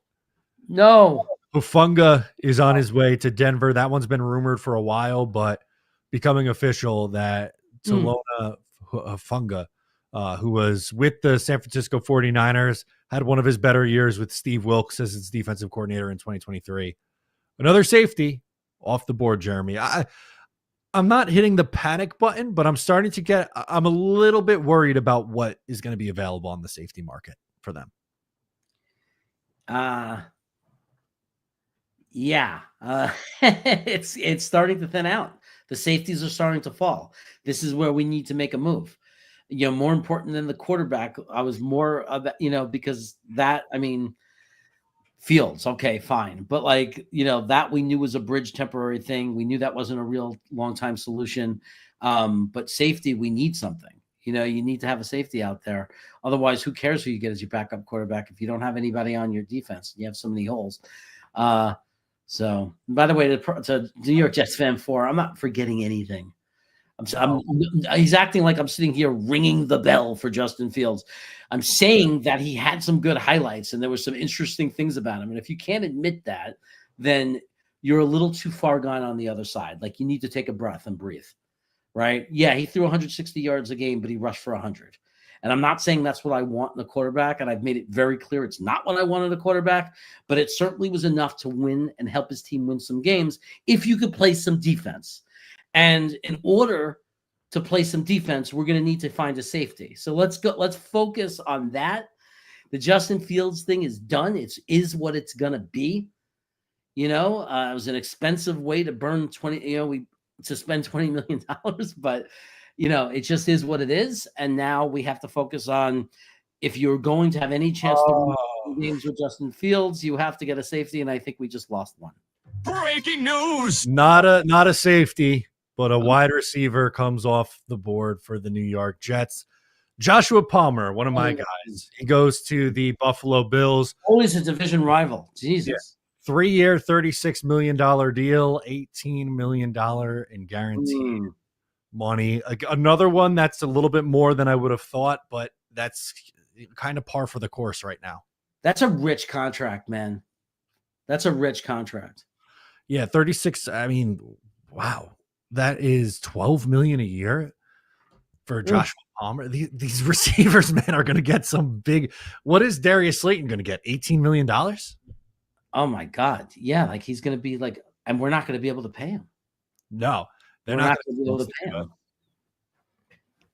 How about Gabe says draft Will Howard in the late rounds? What do you make of Will Howard potentially for the Jets? The key thing is late rounds. Yeah, if they want to draft him in the late rounds, and that's where you want to roll the dice. Fine, 4th round, you want to roll the dice on Howard. I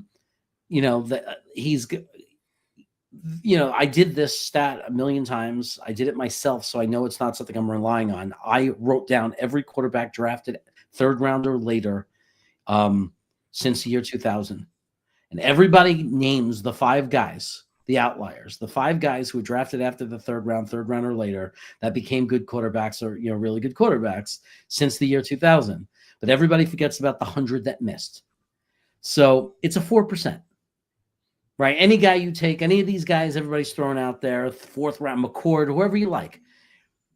Technically, you might believe in him, so you believe it's better than 4%. But statistically, any quarterback drafted after the 3rd round or later, there's a 4% chance that person will end up your starting quarterback based on actual data, right? And the past. Now, you might believe, but this guy's different.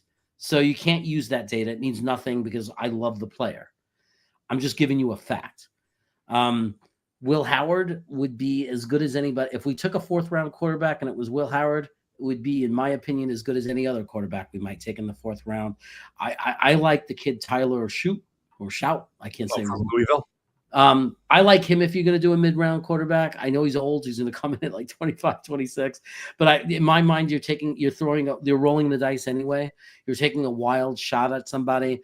And the only reason I say I like him is because, he came into the Senior Bowl, and for the first 2 out of the 3 days of practice in the Senior Bowl, he was by far the best quarterback there.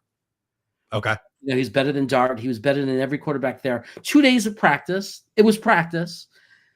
But, you know, you can't erase that from your head. I'm watching it live. I'm watching these guys practice. We're all agreeing. Everybody in the stands. So don't just trust my eyes. Everybody's agreeing. For the first 2 days, nobody argued it. Tyler was the best quarterback at the Senior Bowl in those reps. Like the way he was throwing the ball, everything he was doing, he was stood out as the best quarterback. Day 3, things changed. Jackson Dart played a lot better, started to come along, and the other guys started catching up to him, and it wasn't as obvious anymore.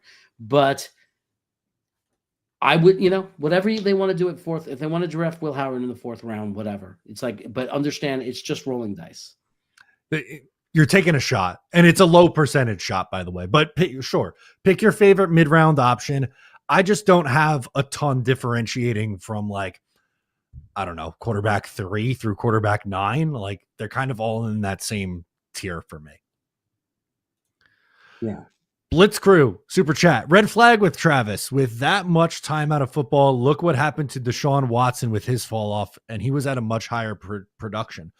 That's true. People forget Deshaun Watson was, without exaggeration, a top 5 quarterback in the NFL the last year he fully played with Houston. He was awesome. And then he sat out a year, and then he was horrible. He's been horrible ever since then. So clearly it's different. He doesn't even have an NFL practice under his belt yet. I just have no idea what we can make out of this kid. Yeah. It's a rough situation because he didn't get healthy enough to play to see what we have. And it's a different regime anyway. So it's like, we really have no idea who he is. You know, he's just as much a wild shot as those other guys, as Tyler, as Will Howard, as any of the other, you know, people like that guy, Kevin Rourke or whatever. Like, there's all these different guys and names that people throw around that they like. But all of these guys are just rolling the dice anyway. They're just rolling the dice. There's nothing solid or anything, or no solid argument you could really honestly make that are going to say, yeah, these are the guys I feel really confident are going to be good starting NFL quarterbacks. I am with you on that one. E-Boogie says, any ball hawk cornerback or safety still available? Well, does Brandon Echols count as a ball hawking cornerback? Because it feels like every time he plays, he gets an interception. At safety, I'm going to stick with Jeremy's guy, Justin Reed. I think would be the one that makes the most sense at this point. Wouldn't it be ridiculous if they signed them? Because they know everyone in our personal chat and our text is going to laugh and say, holy cow, Jeremy got what he wanted. Because I've been screaming this guy's name since November. Me and the GM did a video of rebuilding the New York Jets in November. And in November, on Over the Cap, when they let you sign your guys for free agents, our signing was Justin Reed. That was our guy. Like, from the very beginning, since November, this has been our guy. So this has been our guy, that Justin Reed is the guy we want. So I guess we'll have to just wait and see, but it would be really funny to me if the Jets ended up getting him. It'd make me feel pretty like, holy cow, we called that in November. Vindicated is what it is. You would have felt that vindication. Well, not really vindication, because nobody came up to me and said and attacked me for it. Like, nobody has ever yelled at me or hated that take. When I say Justin Reed to the Jets, people name other guys they like, but nobody said you're crazy, no way. Like, nobody did that. Like, I've gotten no resistance, and no Jet fan has said to me they wouldn't be happy with Justin Reed, coming to the Jets. Jonathan Lee's back with a super chat. I am team trade down, but with an inaccurate Fields and a huge body in Tet McMillan, hard to pass up at 7. Thoughts? Field, Tet, G5, Brees would be fun. Honestly, yeah. You're not going to find too many bigger Tet McMillan fans than me and Jeremy on here. I think we've both talked about him a lot going to the Jets at 7. I think it makes a lot of sense. He'd be really good in the red zone. I also think Tyler Warren would make a lot of sense as a safety blanket for Justin Fields here. So I'm with it. I would say 2 favorite options right now in no particular order: McMillan and Tyler Warren. Yeah, look, if we have to stay at 7 and pick, I've been a big McMillan guy. I cooled off a little bit when he refused to run at the combine and announced that he won't even run at his pro day. That, to me, is a little concerning. Some people aren't going to care. Not that I didn't love McMillan because I'm saying he's a super fast speedster. I didn't expect him to run much better than a 4.6, but I was hoping at least to see him run a 4.6. And the fact that he didn't run, I mean, does that mean he's not even a 4.6? I mean, are we talking he's a 4.7? Like that's, at some point you got to get concerned and say, I don't care how big and strong he is. Like you got to be able to have some speed in this league. But that being said, he's long-legged, tall, big guy who has good, I think, shows his speed on the field. Like I think he has football speed because you have your Garrett Wilson. That's your explode off the line of scrimmage. That's your quick pass, right? Snap the ball, throw the ball, Garrett Wilson. You have that. Why not have the guy that when Fields runs out of the pocket and is scrambling, the guy that when you give him a little bit more time to get off the line of scrimmage and he's in the free world running, why not have that monster target who does get up good speed once he's going, right? He's got the long legs, the long stride. If you watch his film, that might be the perfect complement to Garrett Wilson. Tyler Warren, super high floor, can't go wrong. You're getting a really good football player at worst and has a good ceiling, obviously, to be a star tight end. Gives whoever's playing quarterback a good target, gives us a good blocking guy to help our running game, a guy who could line up in the backfield if you want to use him as a fullback in certain situations. I mean, it's a good player. So if we have to stay at 7, I'm fine with either one. I'm with you on that. I think either make a lot of sense for the Jets. Hype is asking about Julian Blackmon. He's in talks with the Jets. Thoughts on the safety Julian Blackmon there? I mean, it's a position of need. We're going to talk about it a lot for this team. It's a position of need. He's experienced, and he's not a bad football player. Is he get me excited that that's going to be a strength now in the room? No. Does it get me to say at least we got a guy who you could trust to be a real NFL safety in the room? It definitely checks one of the boxes. Yeah, I wanted to look up his interception numbers to see if he fits the ball hawking skills. He has 7 in the last 2 years. That's pretty good, actually. More of a free safety than a strong safety, but they need both, to be honest with you. Yeah, no, they definitely need both. I mean, we need 2 safeties. So if they sign a safety that's not a star, but just a solid guy, a role guy, as long as they don't overspend on him, yeah, sure. But if we sign Blackmon and that's it, then we have to go early on a safety in the draft. Can you hold it down for a second? My keyboard died and I've been trying to plug it in and I've been struggling. So can you just talk for a little bit while I get this thing plugged in? It's completely dead right now, so I can't even search it. I'm going to avoid the super chats until you get back because I don't know what you were up to. So I'll just go, you wouldn't be surprised if T-Mac runs a 4.4. Then why didn't he run? I think his agent would have made him run. If he could run a 4.4, that would have solidified him as a top 5 pick probably. So I think maybe. So I think the fact that now he might actually slip, it wouldn't make sense business-wise for him not to run if he could run a 4.4. But I'll tell you this. You don't have to sell me on T-Mac. Like whether he can run a 4.4 or a 4.6. I just want to know he can run a 4.6 or better. That's what I would like to see. But I love the player. I love him. I watch his film. I've watched, it's amazing. You don't even have to watch a highlight film with him. Like when you actually watch the game film, when you watch the All-22, there are games where it looks like a highlight, the whole game. Like he just, there was that one crazy game where he had 300 yards receiving. But even outside of that, in all the games, his contested catch ability cannot be ignored.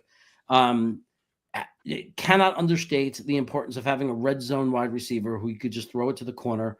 Not that we don't have a great receiver in Garrett Wilson, but to have a complement, to have a tall, big-bodied guy that you could throw the ball up and he can go up and get it in the corner. It's valuable. I think one of the things I really like about him, as much as I like the player and I like McMillan, I really love the fit. Like the way he complements Garrett Wilson is just the perfect complement as far as a second wide receiver to go with your first wide receiver.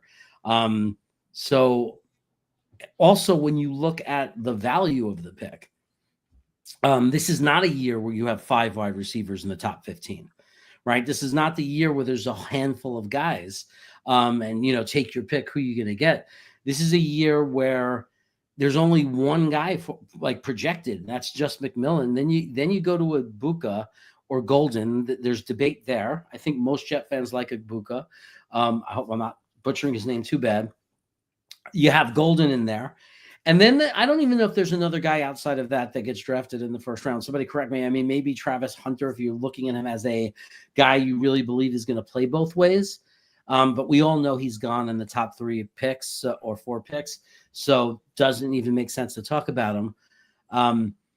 The challenge is where are you going to get your wide receiver if you don't draft him at 7, right? It's not that I'm saying there's nobody. There's guys in the 2nd, 3rd, 4th round. I mean, you got Jalen Higgins in Iowa State. There's Noel is but for Iowa State is more like a Garrett Wilson type. So I think Higgins is the better complement. So there are some guys, the kid from Stanford, he doesn't have the production because he doesn't have the quarterback of the offense for it. But when you look at the player, he looks like he could be a good 2nd, 3rd round wide receiver.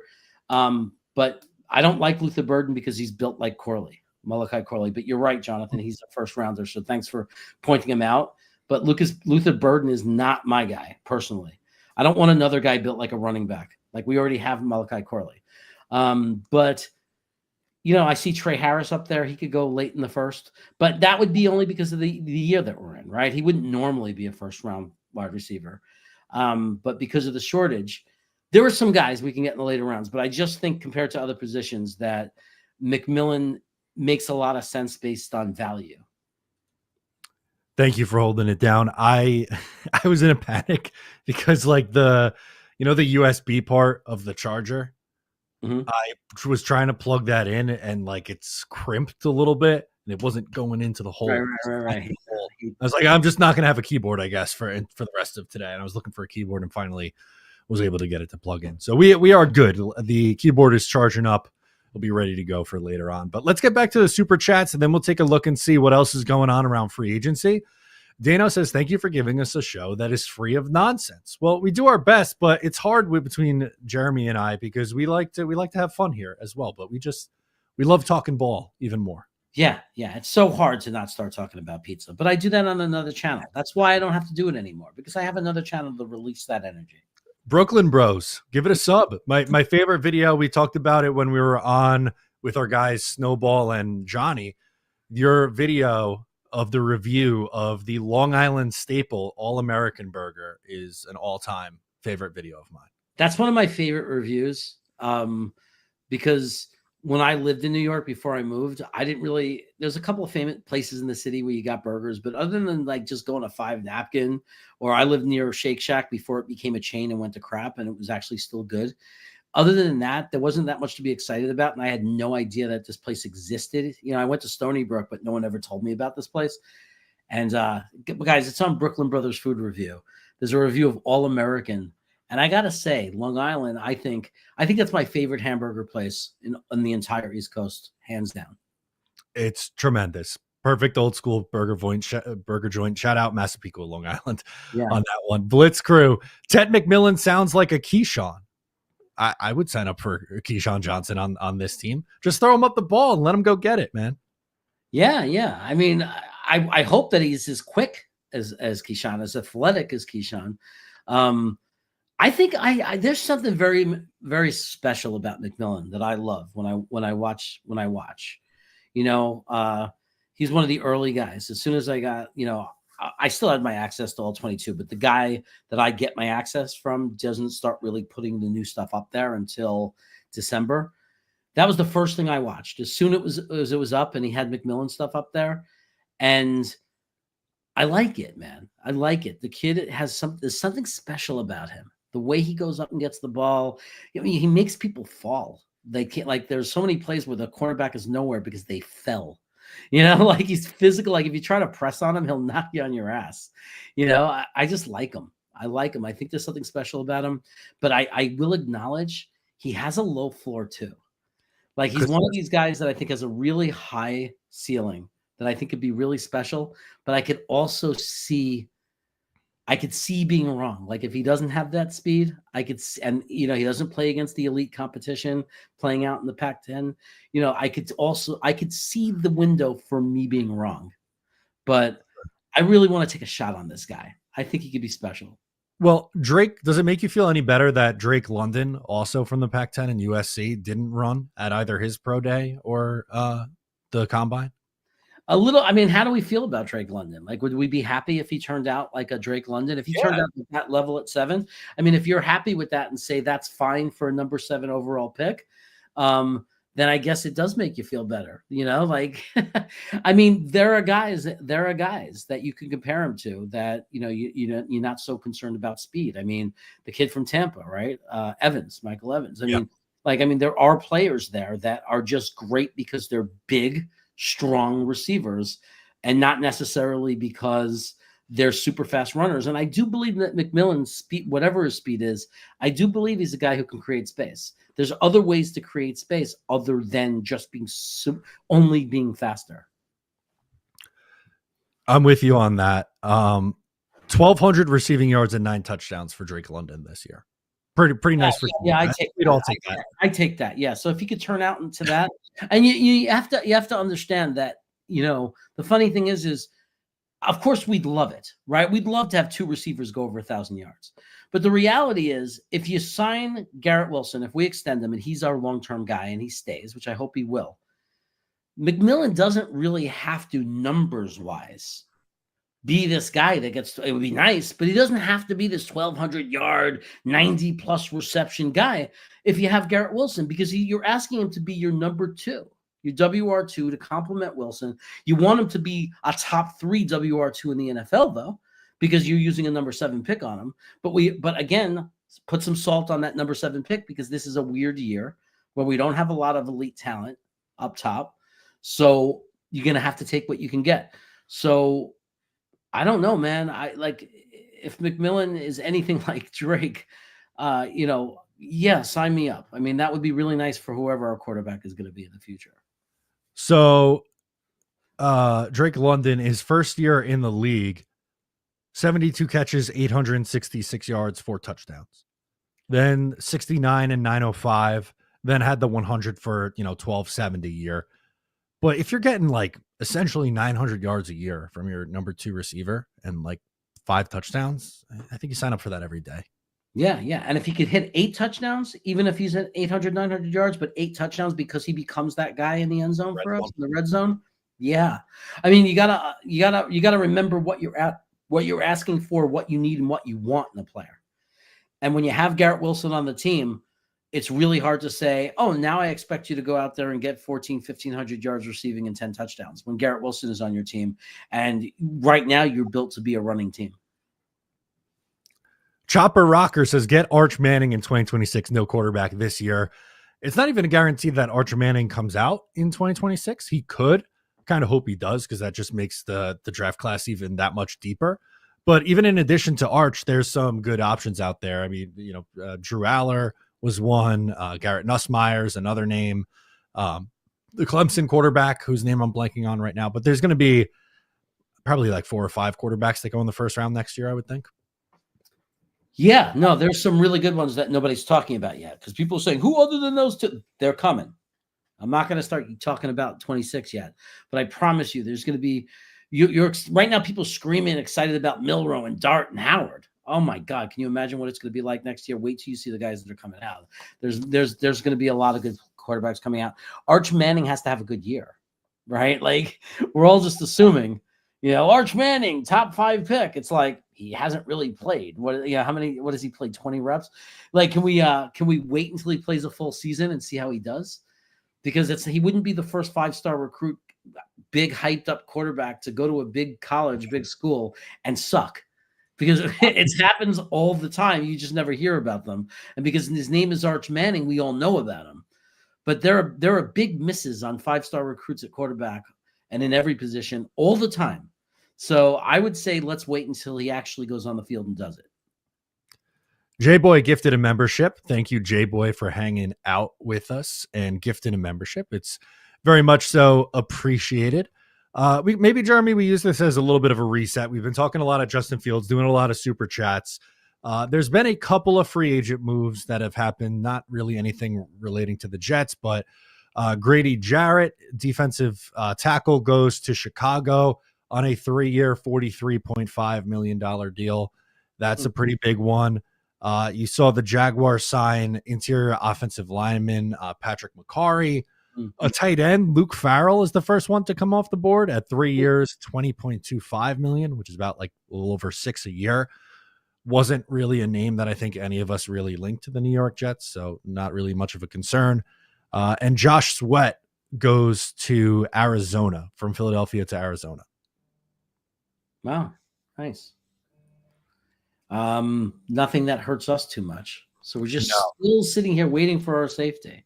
You took the words out of my mouth, because I was going to say that it seems like safety is the big one that people are waiting on right now. Yeah, I mean, because they're starting to fall. They started to fall. So like we have to go out and get our safety. I just can't imagine that we're going to pick some guys up off the garbage heap and rely on, we're going to draft 2 safeties and rely on them both to start. I mean, come on, we need to sign an experienced safety right now. Yeah, they have to at some point. They can't just excuse me, they can't only go into the draft and expect to fill that one. It's just not likely. We got another super chat from our guy, Jonathan Lee.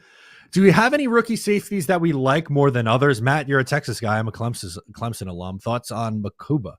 I think that's someone in the mid rounds, right? Second, maybe third round for him. I'm going to steal Jeremy's thunder, but I like him too. Sanker from Virginia is the mid round safety that I think I like the best. Xavier Watts, right, in the second round. Out of Notre Dame is an option. Eamon Worry, I think, is going to end up going in the first round, so I don't think that's a day 2 option for the Jets. But they gotta find somebody. But I like him. I think I like Sanker the best out of that group, but I know you have strong feelings about him too. Yeah, Jonas Sanker is your starting day 1 box safety. And when I say that, don't say, oh, but he can't defend the pass. Actually, he could. Like he actually is not even bad in pass defense. It's just that he's so good as a box safety. He might be he might be my number 1 favorite safety against the run, box safety coming out in the entire draft. There are guys I prefer over him because they're we want a ball hawk. So obviously, like Starks and Xavier Watts and Nick Ememumbu, these are all well-rounded guys that are ball hawks that can create turnovers. Sanker is New York would love him. The Jet fans would love him because he's a downhill run-stopping, hard-hitting machine. He doesn't miss tackles. Takes great angles. He's your guy that's going to he's going to be everything we wanted Whitehead to be. Yeah, and the thing with Whitehead, with the missed tackles were just such an issue for me with Jordan Whitehead, and I don't think Sanker has as much of that in his game, which is obviously because he wraps people up. He doesn't go for the big show-off hit. He actually wraps up people. His fundamentals are really solid, really strong. Man, people would love him. People would love Jonas Sanker. Senior Bowl, boy, he stood out like a stud, man. From once the reps started, like every time you looked at every time you looked at the defense during the reps, every time you looked at the passing routes and the passing plays or whatever, it was always Sanker. And he got my attention against defending the pass. But then when I went home and that night, actually, while we were in Mobile, I started watching the film and I was like, oh my God, this guy is a machine. Like like the way, like you can't ask for a better box safety than this. We got Chris Olave chiming in with a little fire emoji on a tweet saying Justin Fields to the New York Jets with a picture of Garrett Wilson there, another former Ohio State teammate. Trade? Chris Olave trade with the New Orleans Saints? I know they have some cap issues. Yeah. I think that his price would be way too high, wouldn't it? It likely will. It likely will. And he has some concussion issues. So he would be a lot of fun to pair with Garrett Wilson as a wide receiver 2 option. I don't think it's very likely, but saw that and figured I'd pop it up on the screen. Yeah, it's nice to dream. It's nice to dream. Like a healthy, a lot of it. It would be that would be a lot of fun, but probably not going to happen. Probably not going to happen. Indeed. Now, I did see a tweet from Connor. I went to type it in my keyboard, and I can't right now because it's plugged in behind me. But apparently, the Jets already got their quarterback, but just this is something going on. Apparently, the Russell Wilson to the Titans hasn't happened yet, but is trending that way. Oh my God, that means they won't draft quarterback. No. Wow. No, they'll probably trade out. Oh boy. You know what that old boy was about, right? Because if they trade, if the rumor is they're going to trade out, that means all we're going to hear about and all the talk is going to be about the Jets trading up. Jets got to trade up. That's the guy. I can't deal with that headache. That's like I might have to shut off Twitter. I may have to shut down if all we're going to talk about and the whole debate's going to be trading up for Cam Ward. There's going to be a lot of that. I don't think I'm up for that. Still another month plus to go, Jeremy. So get ready for it. I do think that would be almost impossible anyway. I think that if anybody traded up for him, it would be the Giants. I agree. Jonathan Lee asks, cornerback 2 in round 2 or free agency? I'd be okay with bringing back Eccles, someone we talked about a lot on this stream so far, and have him, Quantez Stiggers, and Jarek Bernard Converse kind of battle it out for that last starting outside corner spot. How would you feel about something like that? Yeah, I mean, in my mind, it's a 2-year fix. We're going to need 2 off seasons at minimum to feel really good about our starting 22, right? As far as like really feeling that, depth is a whole nother part of it, but and not even starting 22, starting like 26, right? Because you need your tight end too. You need a lot of other things too. You need your swing tackle. You need your swing guard, like who's coming in if there's an injury, which there always is. So you need to fill all these different spots. And I think it's going to be, I don't think it's going to happen in one off season unless it's a miracle, unless they guess right on everything. But I think it's going to take a couple of seasons. So, giving Eccles a chance, if we brought him back, letting him compete with Stiggers and seeing if they could just be an average okay, and we could fill and have that position filled without having to worry about it, or then just having that be the position that if they can't do it and they don't play well, obviously going into 26, we'll have to address it but we have so many needs and so many slots to fill on this roster. I don't know, but there are guys that if they slipped and they were there in the second round, I would not be upset if we took. There are definitely cornerbacks that if they were there, one of them being last name Thomas, if he was there, I think it's, what the hell is his first name? I'm forgetting his name, but there are some cornerbacks that would be very, very worthy of a second round pick. Like it would be a slip and a pleasant surprise if they actually slipped to us at 42. Aziri Thomas out of Florida State. Yeah, if he's on if he was on the board and they took him, I'm not going to complain. No, that one seems to make a lot of sense there. You want your Antonio Cromartie to Rivas? Well, Sauce Gardner would have his Antonio Cromartie. Yeah, with a guy like that, I'm with you. Yeah.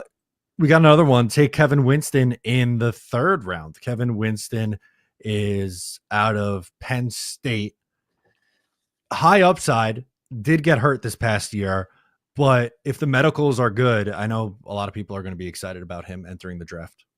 That could be a good move in the 3rd round because you do have Stigger and maybe Eccles like to hold the fort, and it's not like this is our Super Bowl year anyway. I mean, I want to play to win and everything, but if he wasn't ready or if he needed, if he wasn't ready to really starting until the middle of his first season for whatever reasons.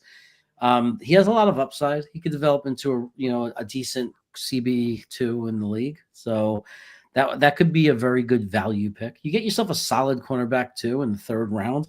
I think that's pretty good value. JJ follows it up with one I know you're going to love.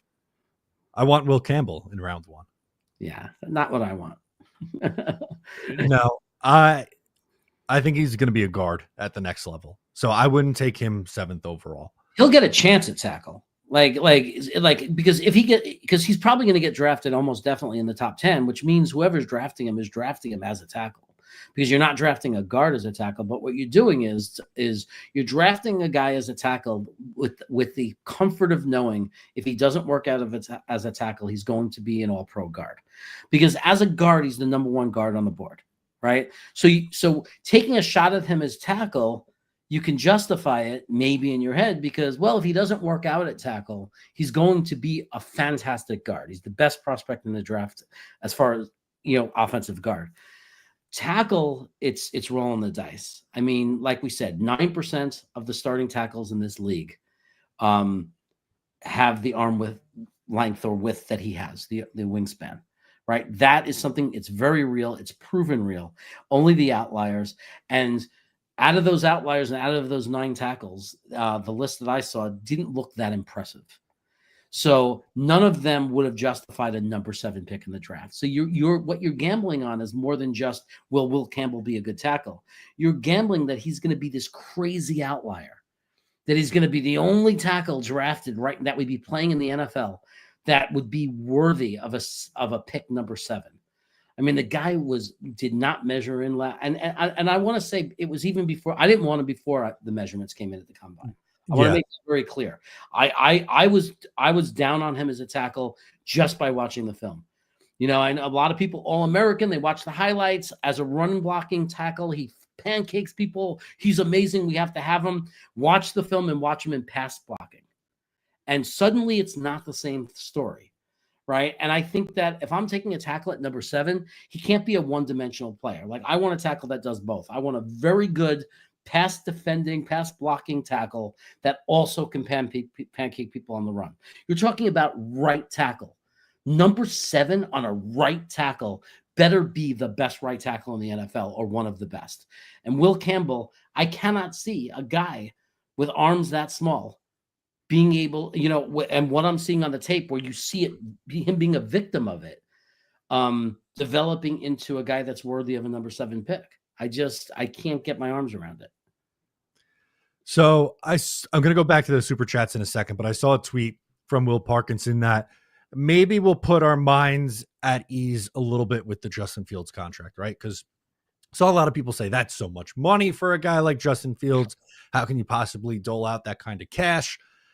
With how the quarterback market's exploded, that still makes him the 21st highest paid quarterback in the league, right? Like, it's reality. It's not crazy money. It's more than maybe we thought he was going to get, but we got guys making $55-60 million a year now. Yeah, he should be roughly, if he starts this year, I'm assuming he does over Tyrod Taylor because of the number that he just got, but you're hoping he's around the 20th best quarterback in the NFL in 2025. I mean, we're paying him enough to expect him to be a functional starting quarterback. He's certainly not getting the salary that you have the right to expect him to be a star or a top 15 quarterback. But I mean, the numbers, are pretty. This guy, it's not like he had a year and people gave up on him, right? I mean, there are people who like, Sam Howell and make the argument he only got 1 year to try. And it's not even as bad as his numbers aren't that horrendous for a rookie who only got one opportunity. Justin Fields had 4 years. Yeah. 2 different teams. And he, like somebody mentioned and yelled at me in the chat earlier, he throws 160 yards a game.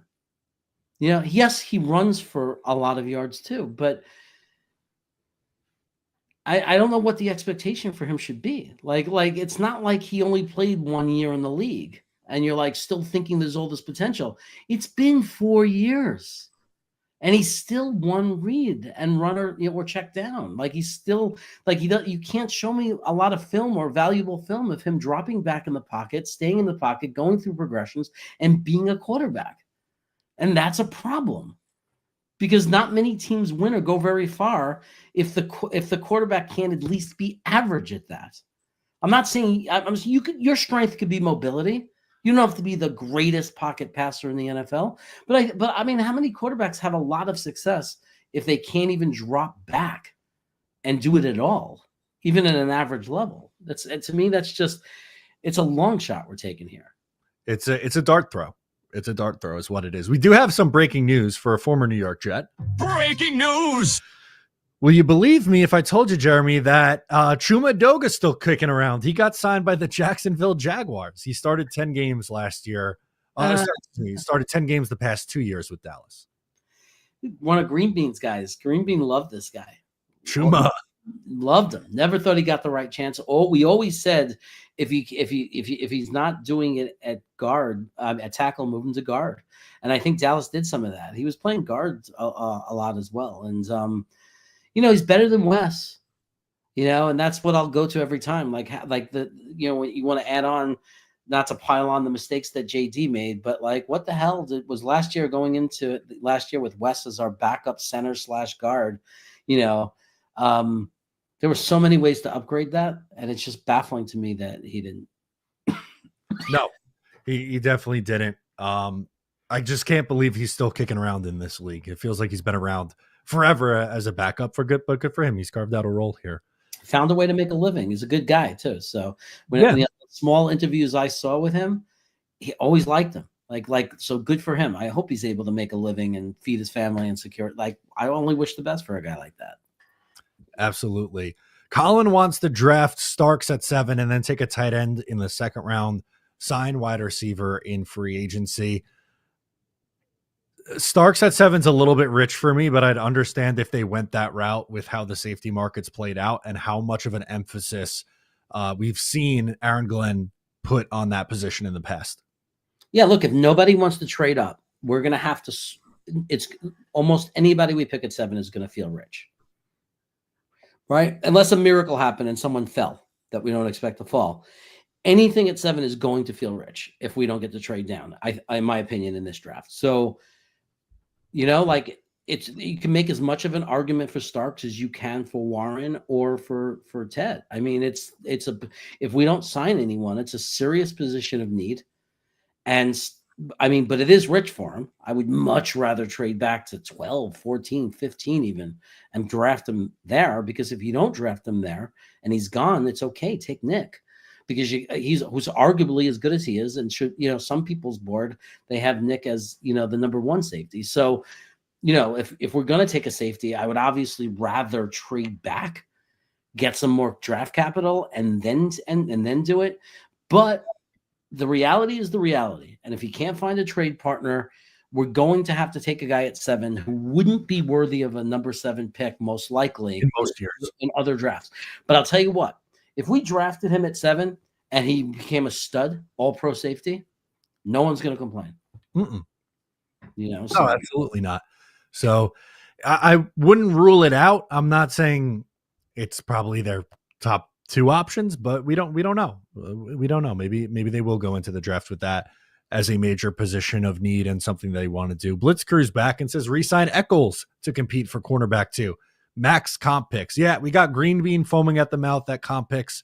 And right now, the only thing offsetting the guys they lost is Justin Fields so far. Yeah.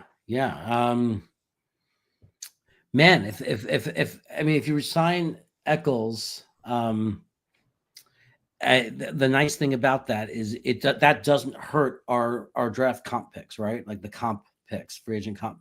So, and plus it's not a big contract anyway. So there's a point to that. Like, you got to, if they were going to sign another cornerback, to come in from the outside, you have to say, are they that much better than Eccles that they're worth also the damage they do to your comp pick, right? Because the comp picks could be valuable. We've seen, great, especially in this draft, there are names in this year. There will be names in the 5th round that we're still excited about and yelling out. I promise you, when it comes and Talking Jets channels going and you guys are all up there, there's going to be guys in the 5th round where we're still in the chat. Those of us who are prospecting or really paying attention, that are watching the top 150 guys, there's going to be guys in the 5th round that we are screaming for.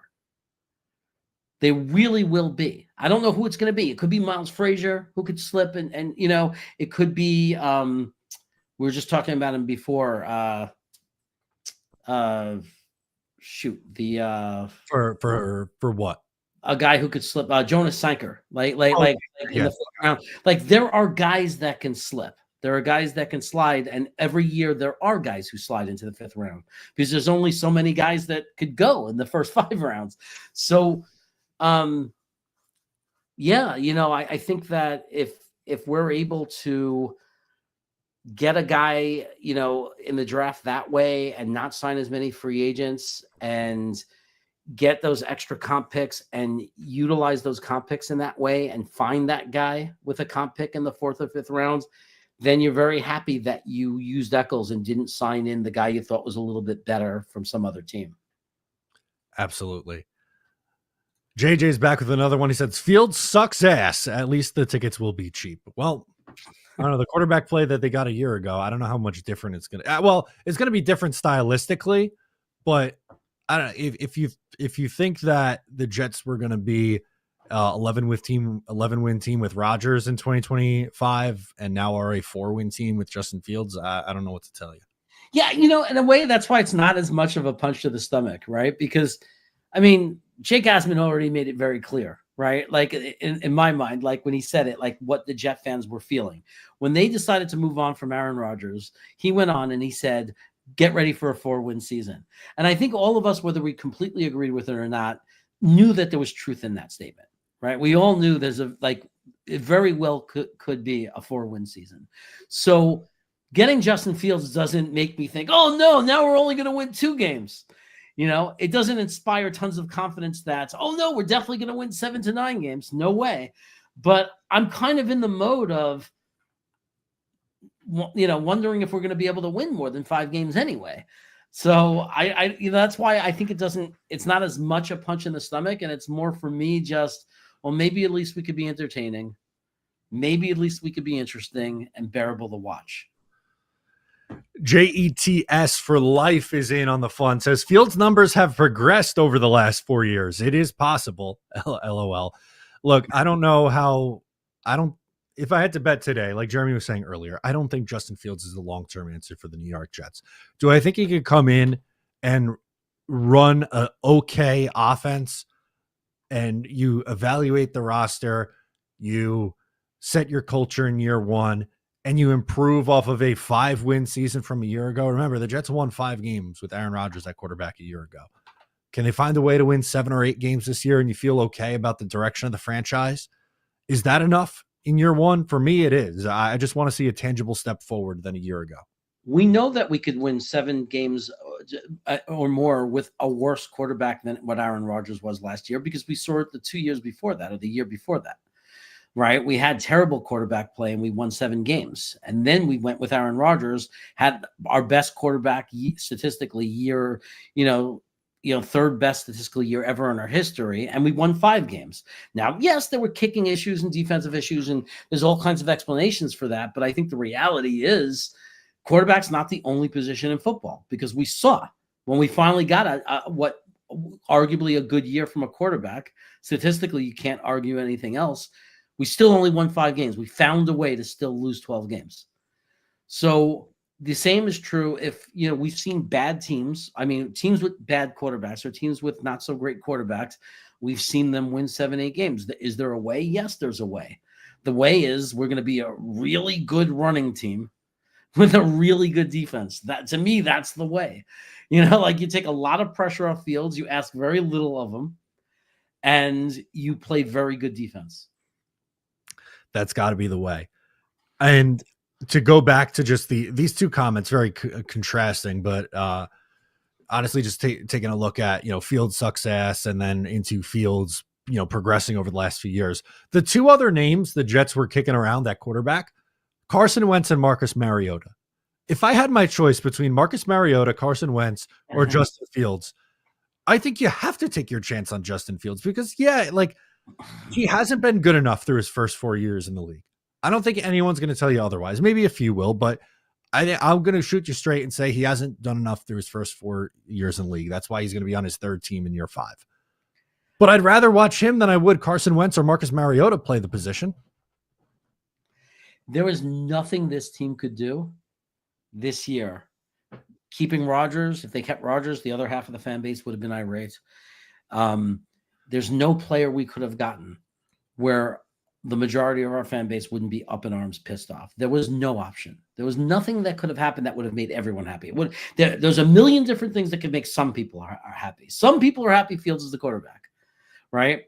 If we end up trading up for Cam Ward, some people are going to be very happy and going to be a lot of very upset people. If we draft Jackson Dart, second round, trade back and get Dart, going to be a lot of happy people and a lot of upset people. No matter what we do, there's going to be a lot of upset fans and a lot of happy fans. That there was never going to be a thing we did where 80+% of this fan base was going to be happy. Like that was not in the cards at quarterback. There was no scenario that 80% of us collectively agreed on. You're spot on with that. People are going to be up in arms about the quarterback no matter who it is the point, which is a good one. Omari's hanging. He says, great show today. It's been a blast hanging out. Thanks to Jeremy for hanging with me today. It's been so much fun going through so far. Always fun. We always got we finally got we're not restricted to the 1 hour thing, which was nice. I told Jeremy, I said, I don't know how long I'm going today. I said, you could stay on as long as you want. And no, 2.5 hours, no complaints so far. We're going through, reacting, having a good time. Yeah. Thanks to those who are watching. Thanks to those who are chatting. Appreciate Jonathan Lee says, show the kicker some love and take Ryan Fitzgerald. Now, are you one of those guys who are anti-drafting a quarterback, or would you be open to it in I don't know, we'll say the 6th round? You mean a kicker? A kicker. I'm sorry. Obviously not quarterback, a kicker. Look, I don't prospect kickers. I have no idea. You could look at numbers, look what they've done in college. Fitzgerald put on a show at the combine. There's no doubt about it. But to me, am I mad if they use a 6th rounder on a kicker? No, because my guys are probably all off the board by then. Most likely by the 6th round, it's a crapshoot. I doubt there's anyone left that I care about. And if they love a guy and they have somebody who knows about kickers and says, this is a guy we don't want to risk, being outbid for as an undrafted free agent, this is the guy we want to bring in, knock yourself out and bring him in. But, in my experience, there's never been a formula for it. How did we get Pat Leahy? Let's look at that. That's my formula for getting a good kicker. We've gotten good kickers, and then we've gotten kickers. We give up on them. We let them go, and then they end up being good kickers around the league. So I don't know what the formula is, but at least drafting a guy, if he turns out to be good, at least you got him for 4 years, right? So that would be nice.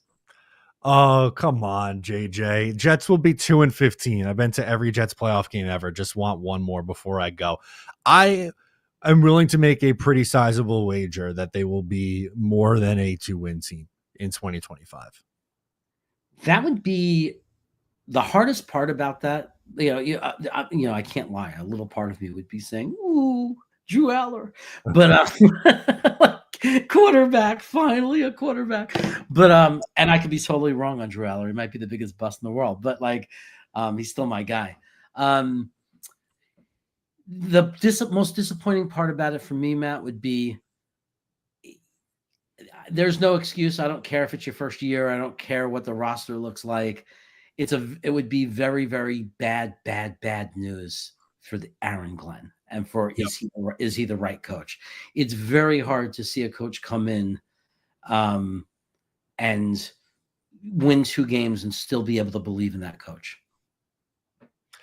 That would be that I would have no faith in the GM or coach if this is where the direction that it goes in year 1. There's too much talent on the roster to be a 2-win team. I'm sorry, that would really bother me. Yeah.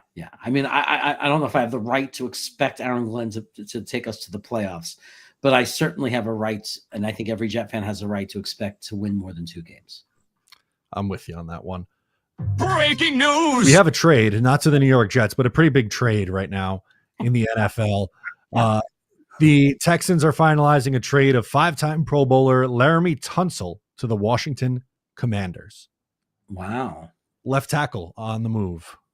That's the smart. Now that's a smart move. Now, that's the way to support your quarterback, your young quarterback who's an emerging star. You go out and you get him a left tackle that's going to protect his blind side. It's a second and fourth rounder to the Texans, plus a third rounder this year. Houston ends up with a fourth rounder. No, this has got to be backwards. Oh, Washington ends up with a fourth rounder back and Laramy Tunsil. Okay. So Laramy Tunsil and a fourth for a second, third, and fourth. So you slide back in the fourth round and get a tackle and give up a second and third, I guess. I think it's okay for both teams. I think that Washington has the urgency now to protect that quarterback. Houston has urgency, but obviously they believe they have a plan. Like they must have a plan. Maybe they're going to move the right tackle over. Maybe they love the guy they have, or maybe they got a guy on their radar that they love. But obviously, Houston, you have CJ Stroud. I mean, you better have a plan. I would really hope so, because I don't know what the hell they're going to do at left tackle for CJ Stroud in the Texans offense. It's surprising, but I think it's a good move from Washington to get a left tackle to protect their prime investment in Jaden Daniels. Yeah. No, I think it's definitely a good move for Washington. I think they're in that position where it's actually confusing from the Houston's perspective. It's very understandable from Washington's perspective. Very, very understandable. From Houston's perspective, you got to think it's about money. You got to think there's something that they want to do financially and that they're very confident, and they're going to probably make it a priority in the draft. They're definitely, there's no way they're not going to, prioritize getting a replacement, to protect Stroud. But for Washington, it just feels so right. Like if I'm a fan, I'm just like so happy about that, right? Last year you get so excited, you got this quarterback, and then and then all of a sudden, first day of the offseason next year, now you found a left tackle that you can trust and feel really comfortable with. We have two chats that are very similar. I'm going to pop both of them up. JETS for life says, go get Olave. And then Turbo says, could we see an Olave trade to the Jets? He did have that reaction with the fire emojis after the signing came out. I know everyone's going to love it and run to that idea. He'd be really fun on this team. I don't know what a trade would potentially look like, number one. And then number two, the concussions play a factor too. Uh-oh. Oh, no. I don't like an uh-oh. According to Yoshi, who's pretty reliable, Jeremy Chin signing with the Raiders on a 2-year deal, $16 million. That's actually cheap. We should have definitely done that. Come on, guys. There's no movement on safety yet has me a little bit concerned. They could salvage it. I'm not completely hitting the panic button just yet, but they need to do something in free agency. Oh yeah, here we go. Mike Garafolo tweeted it out. I'll pull it up. The Raiders have agreed to terms with Jeremy Chin on a 2-year deal. We're over $16 million with over 75% of the deal fully guaranteed at signing. Honestly, not bad for a pretty good player too in Jeremy Chin. Yeah, that's a great value deal. I would have loved that deal. If it was for us, I would have been celebrating that deal. And that gives me some hope that maybe Jalen Reed will be affordable. He's really pretty much at this point, we're running out of dominoes, man. Yeah, we've been on for over 2.5 hours now. A decent amount of safety. It started slow at safety, and then it started to pick up a little bit. Maybe it is Julian Blackmon. That's the guy who's been apparently linked to the Jets. So we'll see. I think you might need more than just that, though. Yeah, we're definitely, and if it's just him, we're definitely drafting high on safety. One of our top 2 picks is going safety if we don't sign someone real. Yeah, if it's just Blackmon, we are definitely drafting high on a safety. I would agree. I'll let you take this one. Favorite move for right tackle in the draft? Assume mid rounds. Your favorite right tackle in the mid rounds? It's the easiest question you could ask me, and that's Ozzie Trupillo out of Boston College. I hope he's there. Without question. My favorite mid-round offensive tackle. Unfortunately, he's not a secret anymore. He's definitely not a secret. You might have to take him in the 2nd round. That's the problem. He might be, you might not be able to rely on him to be there in the 3rd round. Although since we moved up to 72 or 73, the hope is there. Like there is a possibility. There is the kid from Rutgers. If if he's not there, maybe you could take a chance on the kid from Rutgers. He's got some issues though. There are much more concerns with him because of his speed, his slowness. He's not as fast, he's not as quick or as athletic, and the speed rushers can be an issue for him, and he still needs to develop a little bit more too. There's still some things in his game. Ozzie is a different story. Ozzie is fundamentally very sound. He's got violent hands, super quick, super fast, built for the speed rush. If anything, he's going to have to get a little stronger and make sure he doesn't get bulldozed. But that's not a weakness. He's not weak. But if you're saying, well, how would you beat him?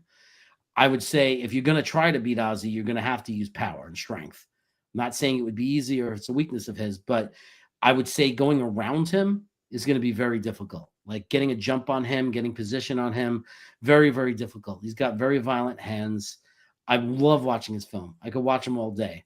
He's, watching film wise, he's probably my second favorite tackle all around on the board. Now I would say there's two. I like Connerly and Mabu. But he's definitely top three. He's definitely top three for me. Okay. Yeah.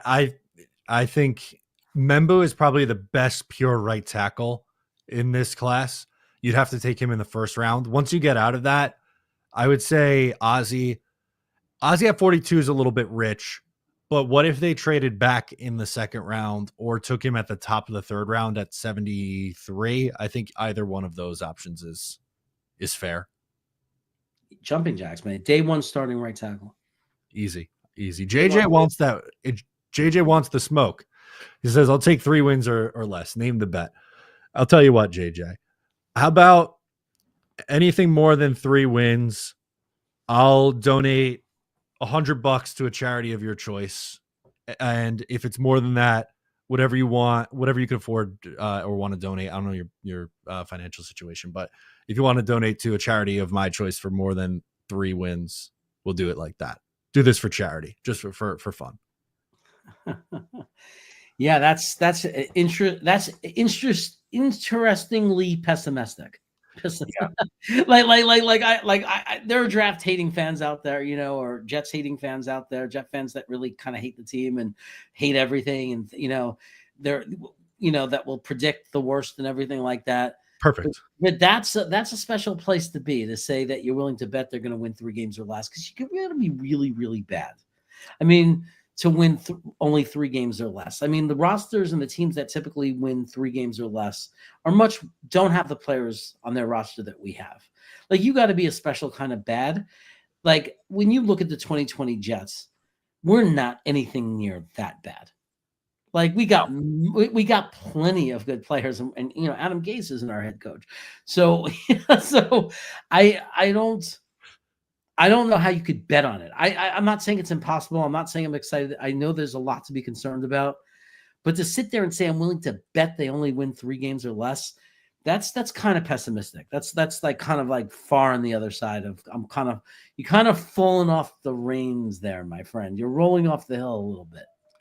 I'm thinking 7 or 8 is probably going to be where I end up landing. Obviously, still a lot more to go, but I'm not in that 3 wins or less range. But I mean, we play New England twice, and I know they're getting a little bit better, but they're still New England. They're still not there yet, and they haven't proven anything yet. We play Miami twice. You got to think one of those games is a good chance that Tua is going to be hurt. And then Miami doesn't win any games. They never win without Tua, so that's a very winnable game. If you assume by average he's going to be out for one of them, so you got like a potential 3 wins right there, right? And then if you look at the schedule, there are some weak teams on our schedule. There look like there's some winnable games, and then there's always a 1 or 2 games that you win that you're not supposed to win. That happens every year as well. Yeah, I know that and I'm not going to just completely write it off and say, oh, the Jets have, their schedule's too tough or it's too easy. Like, we don't really have to worry about any of that stuff yet. If you think the coaching staff is actually an upgrade, I think they should win games just based off of that. But anyway, we got a nice big super chat here from our guy Taps Any Button. So I want to pull this one up. I appreciate the support. Taps Any Button says Arch Manning, Lenoris Sellers, Nico Lamilova, Drew Aller, Garrett Nussmeier, Carson Beck, Miller Moss, Jackson Arnold, Sam Levitt, Cade Klubnik, 10 possible quarterbacks next year's draft. I prefer Manning, Sellers, or Aller.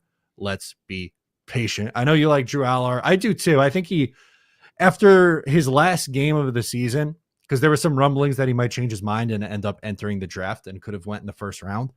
It didn't end very well for him. Him going back to school, I think, is a good thing. Yeah, oh no, it's a very good thing. The only problem I have with his decision was that he didn't transfer. He should have went into the transfer portal, and he should have went to a team that's going to give him some wide receivers and give him a good system.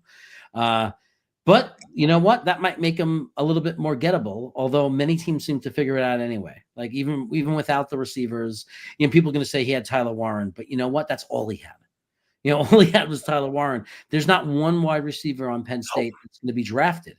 Like not one Penn State wide receiver is going to be drafted this year. So he had a tight end. That's all he had to throw to. His system is not really built that well for him. Like if you put him in Ole Miss or Tennessee, or you put him in Miami, can you imagine the numbers he would put up? Oregon, if you made him a Duck, if he would have transferred and went to the Ducks, forget about it. He would have set every record there, or at least that's what it looks like to me. So right now you have to trust his film. Right, you really just have to watch the player and really trust in his film. I think he has some development left to go. I think like at the end there, in those last few games, he showed some question marks in his decision making. I don't think it's unfixable. I don't think it's unforgivable. I don't think it's you can't draft him kind of stuff. But I do think that he needs another year. I just wish he would have done it in a different school. I wish he would have went to a different school, because I don't think statistically he's not going to get everybody. He's not going to excite a lot of people statistically on Penn State unless they get some wide receivers through the transfer portal.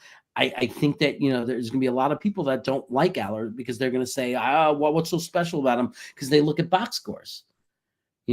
I love it that he put the Clemson quarterback on his list. By the way, I just want to say thumbs up on that. I think a lot of people are sleeping on that kid. And Tigo hates him. Tigo saying he's not even draftable. And I'm like, he never, I guarantee you he never watches film, but it's like you're saying that, but he put up 280 yards or almost 300 yards and threw a couple of touchdowns against Texas. Like if you look at Texas had like the best pass defense, top 3 in the country. Their entire defensive line is going to get drafted. Right. So Texas made every quarterback look terrible. Right. If you look at the box scores of every quarterback that played against Texas, and then you look at Klubnik, the kid from Clemson, who played a better game against Texas than him. And what that does is it gives me some legitimacy on his inflated things, because a lot of people say, well, Clemson plays a lot of inferior teams and you can't trust, he's not playing against the elite competition. Then he goes up against the team that no quarterback is succeeding against, and he has a really good game against them. So I'm glad that he put him on the list. I don't know if he's going to, I'm not sitting here screaming first round yet. He's going to have a very good year, but he's definitely a guy to keep an eye on, and he's going to be an interesting quarterback to watch next year in college. I think so too. I'm excited about that quarterback class and to really dive into it, because I don't think if they take one this year, I don't think it's going to be early. I think we're talking like the Kyle McCord, Will Howards of the world. I don't think we're talking about, Shador or Cam Ward or any of those guys. All right. Almost at the 3-hour mark. We got time for a few more chats before we hop out of here. It's been a lot of fun hanging out with you guys through the first day of free agency. A lot of reactions to this Texans trade. So I'll pull up the full terms because it was a little confusing how it was tweeted out. But it's Laramy Tunsil and a 4th-round pick to the Commanders, and the Texans get a 3rd and 7th this year and a 2nd and 4th-round pick next year. Wow.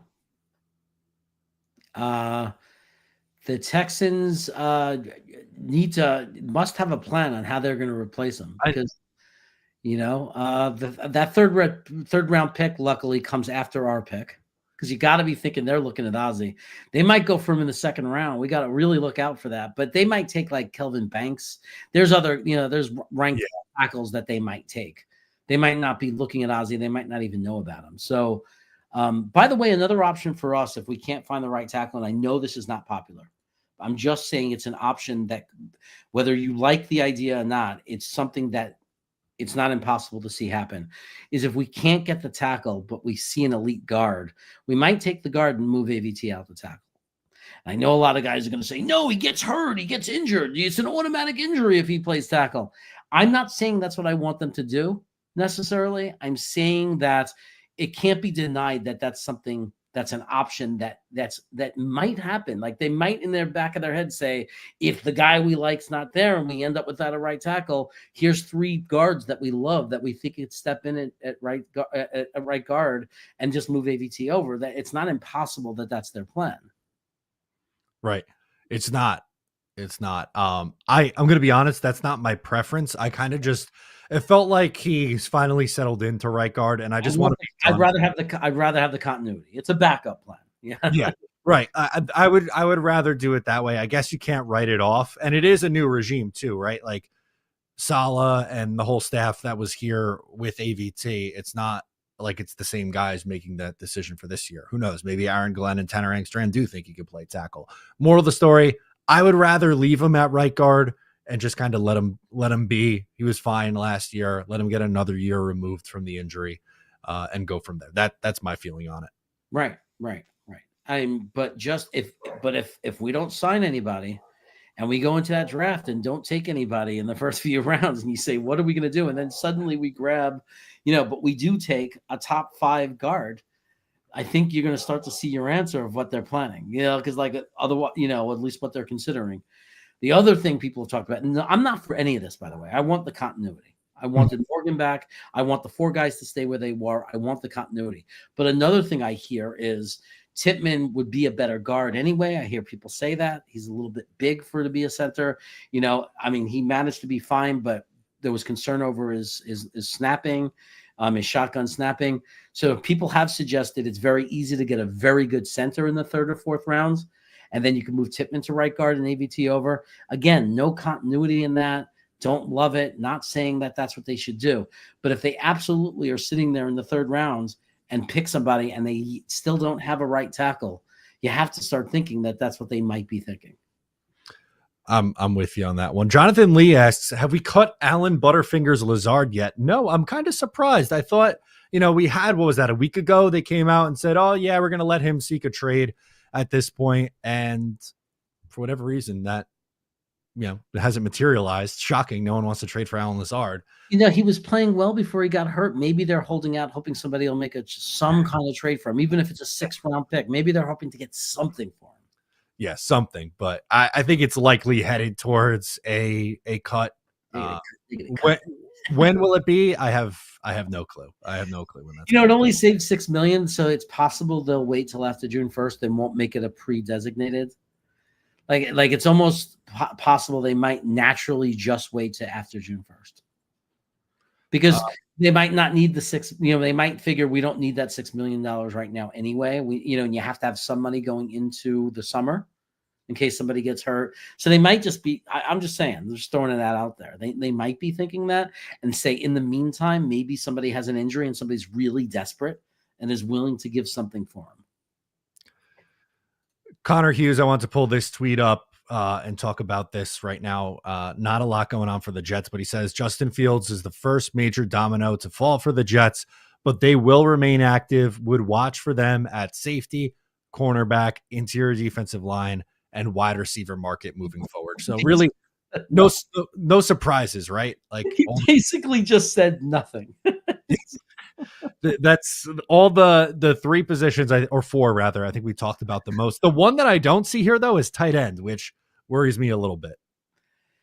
That is kind of strange that he did. But Connor's just a dude. He's a good dude. I like Connor personally. Like on a personal level, I do like him. So I don't want to beat on him too hard, but he is just a regular dude like me and you, and very easily probably just accidentally left it out. And I think if somebody says it, sometimes he'll respond and say, yeah, you're right, tight ends as well.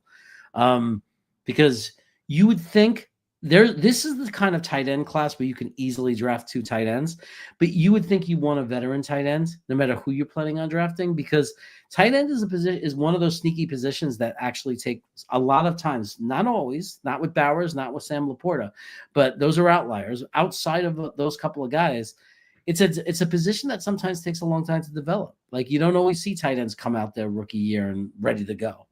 And for us to draft 2 rookie tight ends and count on that, I think Tyler Warren is